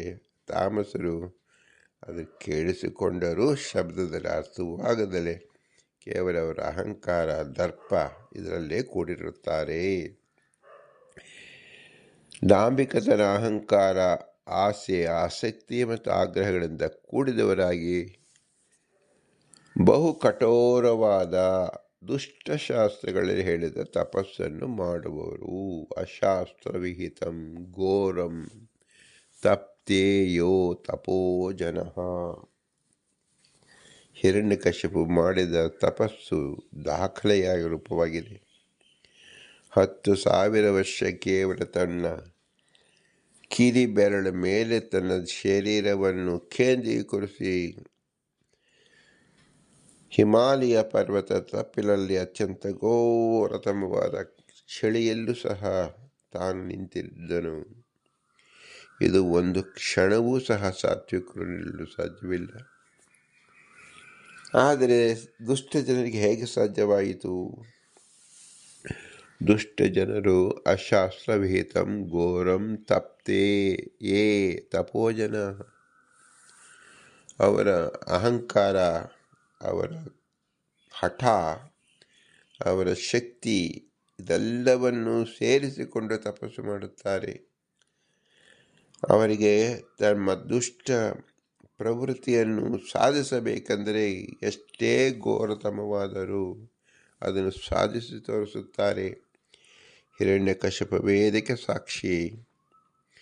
ಇದರಂತೆ ಅನೇಕ ಜೀವರು ತಪಸ್ಸು ಮಾಡಿದ್ದಾರೆ. ತಾಮಸ ಜೀವರು ಬೇರೆ ಬೇರೆ ಯುಗದಲ್ಲೂ ಸಹ ದುಷ್ಟ ಪ್ರವೃತ್ತಿ ಮಾಡಲು ಅತ್ಯಂತ ಕಠಿಣ ರೂಪವಾದ ಕಾರ್ಯಕ್ರಮವನ್ನು ಹಾಕಿಕೊಳ್ಳುತ್ತಾರೆ. ಕಲಿಯುಗದಲ್ಲೂ ಸಹ ಒಬ್ಬವನ್ನು ಕೊಲೆ ಮಾಡಬೇಕು, ಕಳ್ಳತನ ಮಾಡಬೇಕು ಎಂಬುದಕ್ಕಂತ ಪ್ಲಾನ್ ಯೋಜನೆ ಹಾಕಿಕೊಳ್ಳುವಾಗಲೇ ಅವರಿಗೆ ಅತ್ಯಂತ ಶ್ರಮವಿರುತ್ತದೆ, ಭಯಾನಕವಾಗಿರುತ್ತದೆ. ಯಾವ ಕ್ಷಣದಲ್ಲಾದರೂ ಸಿಕ್ಕಿ ಬಿಡಬಹುದು ಎಂಬತಕ್ಕಂಥ ಭಯ ಇದ್ದೇ ಇರುತ್ತದೆ. ಆದರೂ ಬಹಳ ದುಷ್ಟ ಹಠದಿಂದ ಇದನ್ನು ನಿಯೋಜನೆ ಮಾಡಿಕೊಳ್ಳುತ್ತಾರೆ. ಕೃತಯುಗದ ತಪಸ್ಸು ಒಂದೇ ಕಾಲದಲ್ಲಿ ನಿಂತು ತಪಸ್ಸನ್ನು ಮಾಡುವ ಗೋಚರವಾಗಿದ್ದರೆ, ಕಲಿಯುಗದಲ್ಲಿ ಈ ಜನರ ಮಧ್ಯೆಯಲ್ಲೇ ಇದ್ದು ಕೆಟ್ಟ ಯೋಜನೆಯನ್ನು ಹಾಕಿಕೊಳ್ಳುತ್ತಾ ಜನರ ವಿಧ್ವಂಸಕರಲ್ಲಿ ಮಾಡತಕ್ಕಂಥವರಾಗಿರುತ್ತಾರೆ ದುಷ್ಟ ಜನರು, ತಾಮಸ ಜನರು. ಇವರು ದುಷ್ಟಶಾಸ್ತ್ರಗಳು ಹೇಳಿದ ತಪಸ್ಸನ್ನು ಮಾಡುತ್ತಾರೆ. ಯಾರು ತತ್ವಾಭಿಮಾನಿ ದೇವತೆಗಳನ್ನು ಅಂದರೆ ಶರೀರದಲ್ಲಿರುವ ಅವರ ಅಂತರ್ಯಾಮಿಯಾದ ನನ್ನನ್ನು ಶರೀರದಲ್ಲಿ ನೆಲೆಸಿರುವ ಹೀನರೆಂದು ಕಾಣುತ್ತಾ ಅವಿವೇಕಿಗಳಾಗಿರುವರೋ ಅವರು ಅಸುರ ಸ್ವಭಾವದವರು. ಒಂದು ಮನುಷ್ಯ ಶರೀರದಲ್ಲಿ ಇರತಕ್ಕಂಥ ಅನಂತ ಕೋಟಿ ಜೀವಕಣಗಳಿದೆ. ಪ್ರತಿಯೊಂದು ಜೀವಕಣಗಳಿಗೆ ತತ್ವಾಭಿಮಾನಿ ದೇವತೆಗಳು ನಿಯತರಾಗಿರುತ್ತಾರೆ. ಯಾವ ಕಣಗಳು, ಯಾವ ಜಡ ಕಣಗಳಿಗೇನಿದೆ ಅದಕ್ಕೂ ತತ್ವಾಭಿಮಾನಿ ದೇವತೆಗಳು ನಿಯತರಾಗಿರುತ್ತಾರೆ. ಇವರ ಮೇಲೆ ವಾಯುದೇವರು ಮತ್ತು ಭಗವಂತ ಅವನ ಪ್ರೇರಣೆಯಿಂದಲೇ ಒಂದು ಜಡವಾಗಲಿ ಒಂದು ಚೇತನವಾಗಲಿ ನಮ್ಮ ಶರೀರದಲ್ಲಿ ಕ್ರಿಯಾರೂಪಕವಾಗುವುದು. ಆದರೆ ಇದನ್ನು ಅರಿಯದ ತಾಮಸರು ಕೇವಲ ತಮ್ಮ ರೋಮವನ್ನು ಸಹ, ಇದು ಒಂದು ಕೇವಲ ರೋಮ, ಶರೀರಕ್ಕೆ ಸಹಜವಾಗಿ ಬೆಳೀತಕ್ಕಂಥದ್ದು ರೋಮಕೂಪಗಳು. ರೋಮ ನಿಲ್ಲಲು ಕೂಪಬೇಕು, ಆದ್ದರಿಂದ ರೋಮಕೂಪವಿದೆ, ಇದು ಸಹಜವಾದದ್ದು. ಇದನ್ನು ನಿಲ್ಲಿಸಿಕೊಳ್ಳಲು ಚರ್ಮ ಬೇಕು, ಅದು ಸಹಜವಾದದ್ದು. ಒಂದು ಪದಾರ್ಥವನ್ನು ಪ್ಯಾಕೇಜ್ ಮಾಡುವಾಗ ಆವರಣ ಮಾಡಿ ಬಟ್ಟೆಯನ್ನು ಸುತ್ತುವಂತೆ ನಮಗೆ ಚರ್ಮದಿಂದ ಶರೀರ ಸುತ್ತಲ್ಪಟ್ಟಿದೆ, ಇದು ಸಹಜವಾದದ್ದು. ಒಳಗಡೆ ಬೇಕಾದ ಪದಾರ್ಥಗಳನ್ನು ಇಟ್ಟಿರುತ್ತೇವೆ, ಇದು ಮನುಷ್ಯ ಶರೀರದ ಸಹಜವಾದದ್ದು ಎಂಬುದು ಹೇಳಿ ತಾಮಸ ಜೀವರು ಕೇವಲ ಪ್ರಕೃತಿಯನ್ನೇ ಅವಲಂಬಿಸಿ ಅದರಲ್ಲಿರ್ತಕ್ಕಂಥ ಅಭಿಮಾನಿ ದೇವತೆಗಳನ್ನು, ಭಗವಂತನನ್ನು ಅವರಿಗೆ ತಿಳುವಳಿಕೆ ಆಗುವುದೇ ಇಲ್ಲ. ಮನುಷ್ಯರಲ್ಲಿ ಇರತಕ್ಕಂಥಾದ ಕೋಟಿ ರೂಪಗಳಲ್ಲಿ ಭಗವಂತನಿದ್ದಾನೆ, ದೇವತೆಗಳಿದ್ದಾರೆ. ನಾವು ಅದನ್ನು ನಾಡಿ, ರೋಮಕೂಪ ಎಂದು ಈ ಬೇರೆ ಬೇರೆ ಶಬ್ದದಿಂದ ಹೇಳುತ್ತೇವೆ. ಆ ಶಬ್ದ ಹೇಳಿದ ಕೂಡಲೇ ತಾಮಸ ಜೀವರು ಅಲ್ಲೇ ನಿಂತು ಬಿಡುತ್ತಾರೆ. ಪ್ರಕೃತಿಯನ್ನೇ ಹೇಳುತ್ತಾರೆ, ನೇಚರ್ ಎನ್ನುತ್ತಾರೆ, ಪ್ರಕೃತಿ ಸಹಜ ಎಂದುಕೊಳ್ಳುತ್ತಾರೆ. ಇದೆಲ್ಲರೂ ನನ್ನ ಅಧೀನದಲ್ಲಿ ಎಂದು ಅಂದುಕೊಳ್ಳುತ್ತಾರೆ. ಇದು ಮೂರ್ಖತನದ ಪರಮಾವಧಿ. ಇಷ್ಟು ಅನಂತ ಸಂಖ್ಯೆಯಲ್ಲಿರತಕ್ಕಂಥ ಈ ಹಸ್ತದಲ್ಲಿ 100 ಕೋಟಿ ದೇವತೆಗಳು ಅಭಿಮಾನಿಗಳಾಗಿದ್ದಾರೆ. ನಾನು ಎತ್ತುತ್ತೇನೆ ನೋಡಿ ಎಂದು ಹೇಳಿ, ಇದು ನನ್ನ ಅಧೀನದಲ್ಲಿದೆ ಎಂದು ಹೇಳಿ ಮೂಢತನವನ್ನು ಪ್ರದರ್ಶನ ಮಾಡುತ್ತಾರೆ. ಇಡೀ ಶರೀರವೇ ನಾವು ಎಂಬುದನ್ನು ಭ್ರಮಿಸುತ್ತಾರೆ. ಅದರಂತೆ ಇಡೀ ಲೋಕವೇ ನಾವು ಎಂದು ಭ್ರಮಿಸುತ್ತಾರೆ. ಎಲ್ಲ ಪಂಚಭೂತಗಳಿಂದ ಶರೀರವಾದ್ದರಿಂದ ಎಲ್ಲೆಲ್ಲಿ ಪಂಚಭೂತಗಳ ವ್ಯಾಪ್ತಿ ಇದೆಯೋ ಅದೆಲ್ಲವೂ ತಾವೇ ಎಂದು ಭ್ರಮಿಸುತ್ತಾರೆ. ಹೇಗೆ ನಾವು ಹಣ ಕೊಟ್ಟರೆ ಪ್ರಪಂಚದಲ್ಲಿರತಕ್ಕಂಥ ಯಾವ ಪದಾರ್ಥವನ್ನು ಕೊಂಡುಕೊಳ್ಳಬಹುದು, ಅದರಂತೆ ನಮ್ಮಲ್ಲಿ ಇರತಕ್ಕಂಥ ಪಂಚಭೂತಗಳು ಇಡೀ ವಿಶ್ವ ಪಂಚಭೂತಗಳಿಂದ ಆಗಿದ್ದು, ಆ ಎಲ್ಲ ಪಂಚಭೂತಗಳು ನನ್ನ ಅಧೀನದಲ್ಲಿ ಅಂದರೆ ನನ್ನ ಶರೀರದಲ್ಲಿ ಭಾಗವಾಗಿರುವುದರಿಂದ ಸಹಜವಾಗಿಯೇ ಇದು ನನ್ನ ಅಧೀನದಲ್ಲಿದೆ ಎಂದು ಭ್ರಮಿಸುತ್ತಾರೆ ತಮೋಜೀವರು. ಆದ್ದರಿಂದಲೇ ಎಲ್ಲ ವಿಶ್ವದ ಎಲ್ಲ ಪದಾರ್ಥಗಳು ಮೊಟ್ಟ ಮೊದಲಿಗೆ ಇದು ತನ್ನದು ಎಂಬತಕ್ಕಂಥ ಅಭಿಲಾಷೆ ಹೇಗೆ ಹುಟ್ಟುತ್ತದೆ ಅಂದರೆ, ಪಂಚಭೂತಗಳ ವ್ಯಾಪ್ತಿಯನ್ನು ನೋಡುವುದರಿಂದ ನಾವು ಹಣವನ್ನು ಕೊಂಡ ಕೂಡಲೇ ಇದು ನನ್ನ ಪದಾರ್ಥವಾಯಿತು ಎಂದು ಹೇಗೆ ಭ್ರಮಿಸುತ್ತೇವೆಯೋ ಅದರಂತೆ ತಿಳಿಯಬೇಕು. ಸಾತ್ವಿಕ ಜೀವರು ತಾತ್ಕಾಲಿಕವಾಗಿ ಭಗವಂತ ಕೊಟ್ಟ ಈ ರೂಪದಲ್ಲಿ ಎಂದು ತಿಳಿಯುತ್ತಾರೆ. ರಾಜಸರು ಬಾಟರ್ ಸಿಸ್ಟಮ್, ಇದು ಕೊಟ್ಟೇ ಅದನ್ನು ಅಧೀನದಲ್ಲಿ ನನ್ನಲ್ಲಿ ಇರುತ್ತ ಸಮಯದಲ್ಲಿ ಇರುತ್ತದೆ ಅಂತ ತಿಳಿದುಕೊಳ್ಳುತ್ತಾರೆ. ಆದರೆ ತಾಮಸ ಜೀವರು ಇವೆಲ್ಲವೂ ಕೊಂಡುಕೊಳ್ಳುವುದೇನು, ಇವೆಲ್ಲವೂ ನನ್ನದೇ ಆಗಿದೆ, ಇದು ಬಿಟ್ಟು ಬೇರೆ ಏನೂ ಇಲ್ಲವೇ ಇಲ್ಲ ಎಂಬ ಮೌಢ್ಯದಲ್ಲಿ ಅಂದರೆ ಅಜ್ಞಾನದ ಪರಾಕಾಷ್ಠದಲ್ಲಿ ಇರುತ್ತಾರೆ. ಅಶಾಸ್ತ್ರವಿಹಿತಂ ಘೋರಂ ತಪ್ತೇ ಯೇ ತಪೋ ಜನಾಃ ಡಂಬಾಹಂಕಾರ ಸಂಯುಕ್ತಂ ಕಾಮರಾಗ ಬಲಾನ್ವಿತ ಕರ್ಷಯಂತಹ ಶರೀರಸ್ಥಂ ಭೂತಗ್ರಾಮಚೇತಸಃ ಮಾಂ ಚೈವಂತ ಶರೀರಸ್ಥಂ ತಾನ್ ವಿದ್ಯಾಸುರ ನಿಶ್ಚಯಾನ್. ದೇಹದಲ್ಲಿರತಕ್ಕಂಥ ಅನಂತ ದೇವತೆಗಳ ತತ್ವಾಭಿಮಾನಿ ದೇವತೆಗಳು ಯಾರು ತಿಳಿದುಕೊಳ್ಳುವುದಿಲ್ಲವೋ, ಭಗವಂತನ ನಿಯಾಮಕತ್ವ ನಿಯಂತೃತ್ವವನ್ನು ಯಾರು ತಿಳಿದುಕೊಳ್ಳುವುದಿಲ್ಲವೋ ಅವರೆಲ್ಲರೂ ದೈತ್ಯರು ಎಂದು ತಿಳಿ ಎಂದಿರಿ ಶ್ರೀಮದಾನಂದ ತೀರ್ಥರು ಸ್ಪಷ್ಟ ವಚನದಲ್ಲಿ ಗೀತಾ ಭಾಷ್ಯವನ್ನು ಬರೆದು ಭಗವದ್ಗೀತೆಯೇ 5 ಮತ್ತು 6ನೇ ಶ್ಲೋಕದಲ್ಲಿ ಕೃಷ್ಣ ಪರಮಾತ್ಮನೇ ಸ್ಪಷ್ಟವಾಗಿ ತಿಳಿಸಿಬಿಟ್ಟಿದ್ದಾನೆ. ಭಗವದಕ್ಷರಂ ನಾಮ ಅಲ್ಪದೃಷ್ಟಿರೇವ ಚ ಯೋ ವೈ ಮಹಾಂತಂ ಪರಮಂ ಪುಮಾಂಸಂ ನೈವಂ ದೃಷ್ಟ ಕರ್ಷಕಃ ಸೋ ಅತಿ ಪಾಪಿ ಇತಿ ಅನಮಿಮ್ಲಾನಶ್ರುತಿಃ ಅಸುರ ನಿಶ್ಚಯ ಯೇಷಾಂ ತೇ ಅಸುರ ನಿಶ್ಚಯಃ ದೇವಾಸ್ತು ತಾತ್ವಿಕಾ ಪ್ರೋಕ್ತ ದೈತ್ಯ ರಾಜಸ ತಾಮಸಾಃ ಇತಿ ಅಗ್ನಿವೇಶ ಶ್ರುತಿ ಎಂಬುದಾಗಿ ಶ್ರೀಮದಾನಂದ ತೀರ್ಥರು 2 ಶ್ರುತಿಯನ್ನು ಉದಾಹರಿಸಿದ್ದಾರೆ. ಅಮಿಮ್ಲಾನ ಶ್ರುತಿ ಮತ್ತು ಅಗ್ನಿವೇಶ ಸ್ಮೃತಿ ಎಂಬುದಾಗಿ. ಇದು ಶ್ರೀ ವೇದವ್ಯಾಸದೇವರ 5-6 ಶ್ಲೋಕಕ್ಕೆ ನೇರವಾದ ತಾತ್ಪರ್ಯವನ್ನು ತಿಳಿಸಿಕೊಡತಕ್ಕಂಥ ಶಬ್ದವಾಗಿದೆ, ರೂಪವಾಗಿದೆ. ಇದನ್ನು ಶ್ರೀಮದಾನಂದ ತೀರ್ಥ ನಮಗೆ ಉಪದೇಶ ಮಾಡಿದ್ದರಿಂದ ನಮಗೆ ಅಸುರರ ಪ್ರವೃತ್ತಿ ಹೇಗಿರುತ್ತದೆ ಎಂಬ ಸ್ಪಷ್ಟತೆ ಬರುತ್ತದೆ. ನಾವು ಇದನ್ನು ತಿಳಿದ ಮೇಲೆ ನಾವು ಏನು ಮಾಡಬೇಕು, ಇದರಿಂದ ದೂರವಾಗಿರಬೇಕು ಎಂಬುದನ್ನು ತಿಳಿದುಕೊಳ್ಳಲು ಸಾತ್ವಿಕರಿಗೆ ಅಸುರ ಪ್ರವೃತ್ತಿಯನ್ನು ತಿಳಿಸಿಕೊಟ್ಟಿದ್ದಾರೆ ಎಂದು ತಿಳಿಯಬೇಕು. ಇಂತಹ ವಿಶೇಷ ಜ್ಞಾನವನ್ನು ಒದಗಿಸಿದ ಪುರಂದರದಾಸರಿಗೆ ಅನಂತ ನಮಸ್ಕಾರವನ್ನು ಸಲ್ಲಿಸಿ ಅವರಂತರ್ಯಾಮಿ ಪುರಂದರ ವಿಠಲನಿಗೆ ಭೂಯಿಷ್ಟಾಂತೆ ನಮ್ಮ ಉಕ್ತಿ ವಿಧೇಮ ಎಂದು ಹೇಳಿ ಇಂತಹ ಶ್ರೇಷ್ಠ ಜ್ಞಾನ ಒದಗಿಸಿದ್ದು ಕೇವಲ ಮನುಷ್ಯ ಜನ್ಮದಲ್ಲಿ ಮಾತ್ರ. ಇಂಥ ಮನುಷ್ಯ ಜನ್ಮಕ್ಕೆ ಕಾರಣಕರ್ತರಾದ ತಂದೆ ತಾಳ ಅನುಗ್ರಹ ರೂಪವನ್ನು ಚಿಂತಿಸಿ ಪೂಜಿಸಬೇಕು. ತಂದೆ ತಾಳಿ ಇರುವಿಗೆ ನೆರವಾದ ಗುರು ಹಿರಿಯರನ್ನು ಅವರ ಆಶಯ ಕೊಟ್ಟದ್ದರಿಂದ ಅವರ ಸಹಕಾರವನ್ನು, ಅವರ ಆಶಯವನ್ನು ಕೊಟ್ಟು ಅವರ ಆಶ್ರಯವನ್ನು ನಾವು ನೆನೆಸಬೇಕು ಮತ್ತು ಪೂಜಿಸಬೇಕು.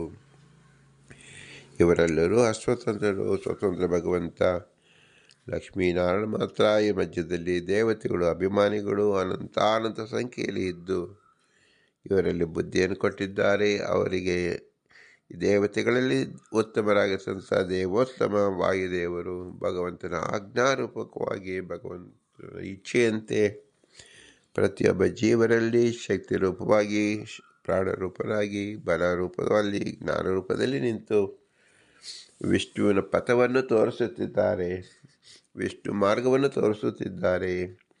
ಆದ್ದರಿಂದ ಇವರು ಮೂಲ ಗುರುಗಳು, ಮುಖ್ಯ ಗುರುಗಳು, ರುಜುಗಣಸ್ಥರು.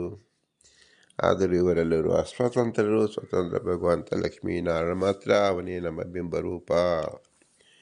ಆ ಬಿಂಬನೇ ಎಲ್ಲರಲ್ಲೂ ನಿಂತು ಈ ಕೃತಿಯನ್ನು ಮಾಡುತ್ತಿದ್ದಾನೆ, ಈ ಜ್ಞಾನವನ್ನು ಕೊಡುತ್ತಿದ್ದಾನೆ. ಆದ್ದರಿಂದ ಇದು ಒಟ್ಟಾಗಿ ಇದು ಬಿಂಬೋಪಾಸನೆ ಎನಿಸಿಕೊಳ್ಳುತ್ತದೆ. ಯಾರು ಈ ಬಿಂಬೋಪಾಸನೆಯನ್ನು ಸ್ಫುಟವಾಗಿ ತಿಳಿದುಕೊಳ್ಳುತ್ತಾರೋ ಅವರು ಜೀವನ ಯೋಗ್ಯತೆಯನ್ನು ಅವರು ತಿಳಿದುಕೊಂಡಂತೆ ಸಾಧ್ಯವಾಗುವುದು. ಯಾರು ನಮ್ಮ ಯೋಗ್ಯತೆಯನ್ನು ತಿಳಿದುಕೊಳ್ಳುತ್ತಾರೋ ಅವರಿಗೆ ಸಾಧನೆ ಎಂಬುದು ತೀವ್ರವಾಗುತ್ತದೆ. 3rd ಕ್ಲಾಸ್ ವಿದ್ಯಾರ್ಥಿ ನಾನು ಫಸ್ಟ್ ಕ್ಲಾಸ್ ಎಂಬುದಾಗಿ ತಿಳಿದುಕೊಂಡರೂ ತಪ್ಪು. ಫಸ್ಟ್ ಕ್ಲಾಸ್ ವಿದ್ಯಾರ್ಥಿ ತಾನು 3rd ಕ್ಲಾಸ್ ಮಾತ್ರ ತಿಳಿದುಕೊಳ್ಳುವುದು ತಪ್ಪು. ಹಾಗೆ ಸಾತ್ವಿಕ ತಾನು ರಾಜಸನೆಂದು ತಿಳಿದುಕೊಳ್ಳುವುದು ತಪ್ಪು, ತಾಮಸ ಎಂದು ತಿಳಿದುಕೊಳ್ಳುವುದು ತಪ್ಪು. ತಾಮಸನು ತಾನು ಸಾತ್ವಿಕ ರಾಜಸ ಎಂದು ತಿಳಿದುಕೊಳ್ಳುವುದು ತಪ್ಪು. ರಾಜಸ ವ್ಯಕ್ತಿ ತಾನು ಸಾತ್ವಿಕ ರಾಜಸ ಎಂದು ತಿಳಿದುಕೊಳ್ಳುವುದು ತಪ್ಪು. ಹೀಗೆ ನವವಿಧ ಭೇದವನ್ನು ನಾವು ತಿಳಿಯಬೇಕು. 3 ಜೀವನದಲ್ಲಿ 9 ಭೇದವನ್ನು, ಅನಂತ ಭೇದವಿದೆ, ಹೊಸ ಭೇದವನ್ನು ಇದೆ. ಅದನ್ನು ಮುಖ್ಯವಾಗಿ ನಾವು ಪಂಚಭೇದ ತಾರತಮ್ಯ ಎಂದು ಹೆಸರು. ಪಂಚಭೇದ ತಾರತಮ್ಯವನ್ನು ನಾವು ಎಷ್ಟು ಸ್ಫುಟವಾಗಿ ತಿಳಿಯುತ್ತೇವೆಯೋ ಆಗ ಬಿಂಬೋಪಾಸನೆ ಎಂಬುದು ಸುಲಭವೆನಿಸುತ್ತದೆ. ಇದನ್ನು ಸಹ ಭಗವಂತನೇ ಎಲ್ಲರಿಗೂ ಕಲಿಸಿಕೊಡಬೇಕು. ಅಂಥ ಬಿಂಬನೆಗೆ ನಾವು ಪ್ರತಿಯಾಗಿ ಏನು ಸಲ್ಲಿಸಬಹುದು? ಕೇವಲ ಭೂಯಿಷ್ಟಾಂತ ನಮ ಉಕ್ತಿ ವಿಧೇಮ, ಭೂಯಿಷ್ಟಾಂತ ನಮ ಉಕ್ತಿ ವಿಧೇಮ, ಭೂಯಿಷ್ಟಾಂತೆ ಉಕ್ತಿ ವಿಧೇಮ ಅಂತೇಳಿ ನಮ್ರವಾಗಿ ನಮಿಸೋಣ. ಭಾರತೀಯರು ನಮಕ್ಕೆ ಪ್ರಾಣ ಅಂತರ್ಗತ ಶ್ರೀಕೃಷ್ಣ ಅರ್ಪಣಮಸ್ತು. ಹರಿ ಓಂ, ಹರಿ ಓಂ, ಹರಿ ಓಂ.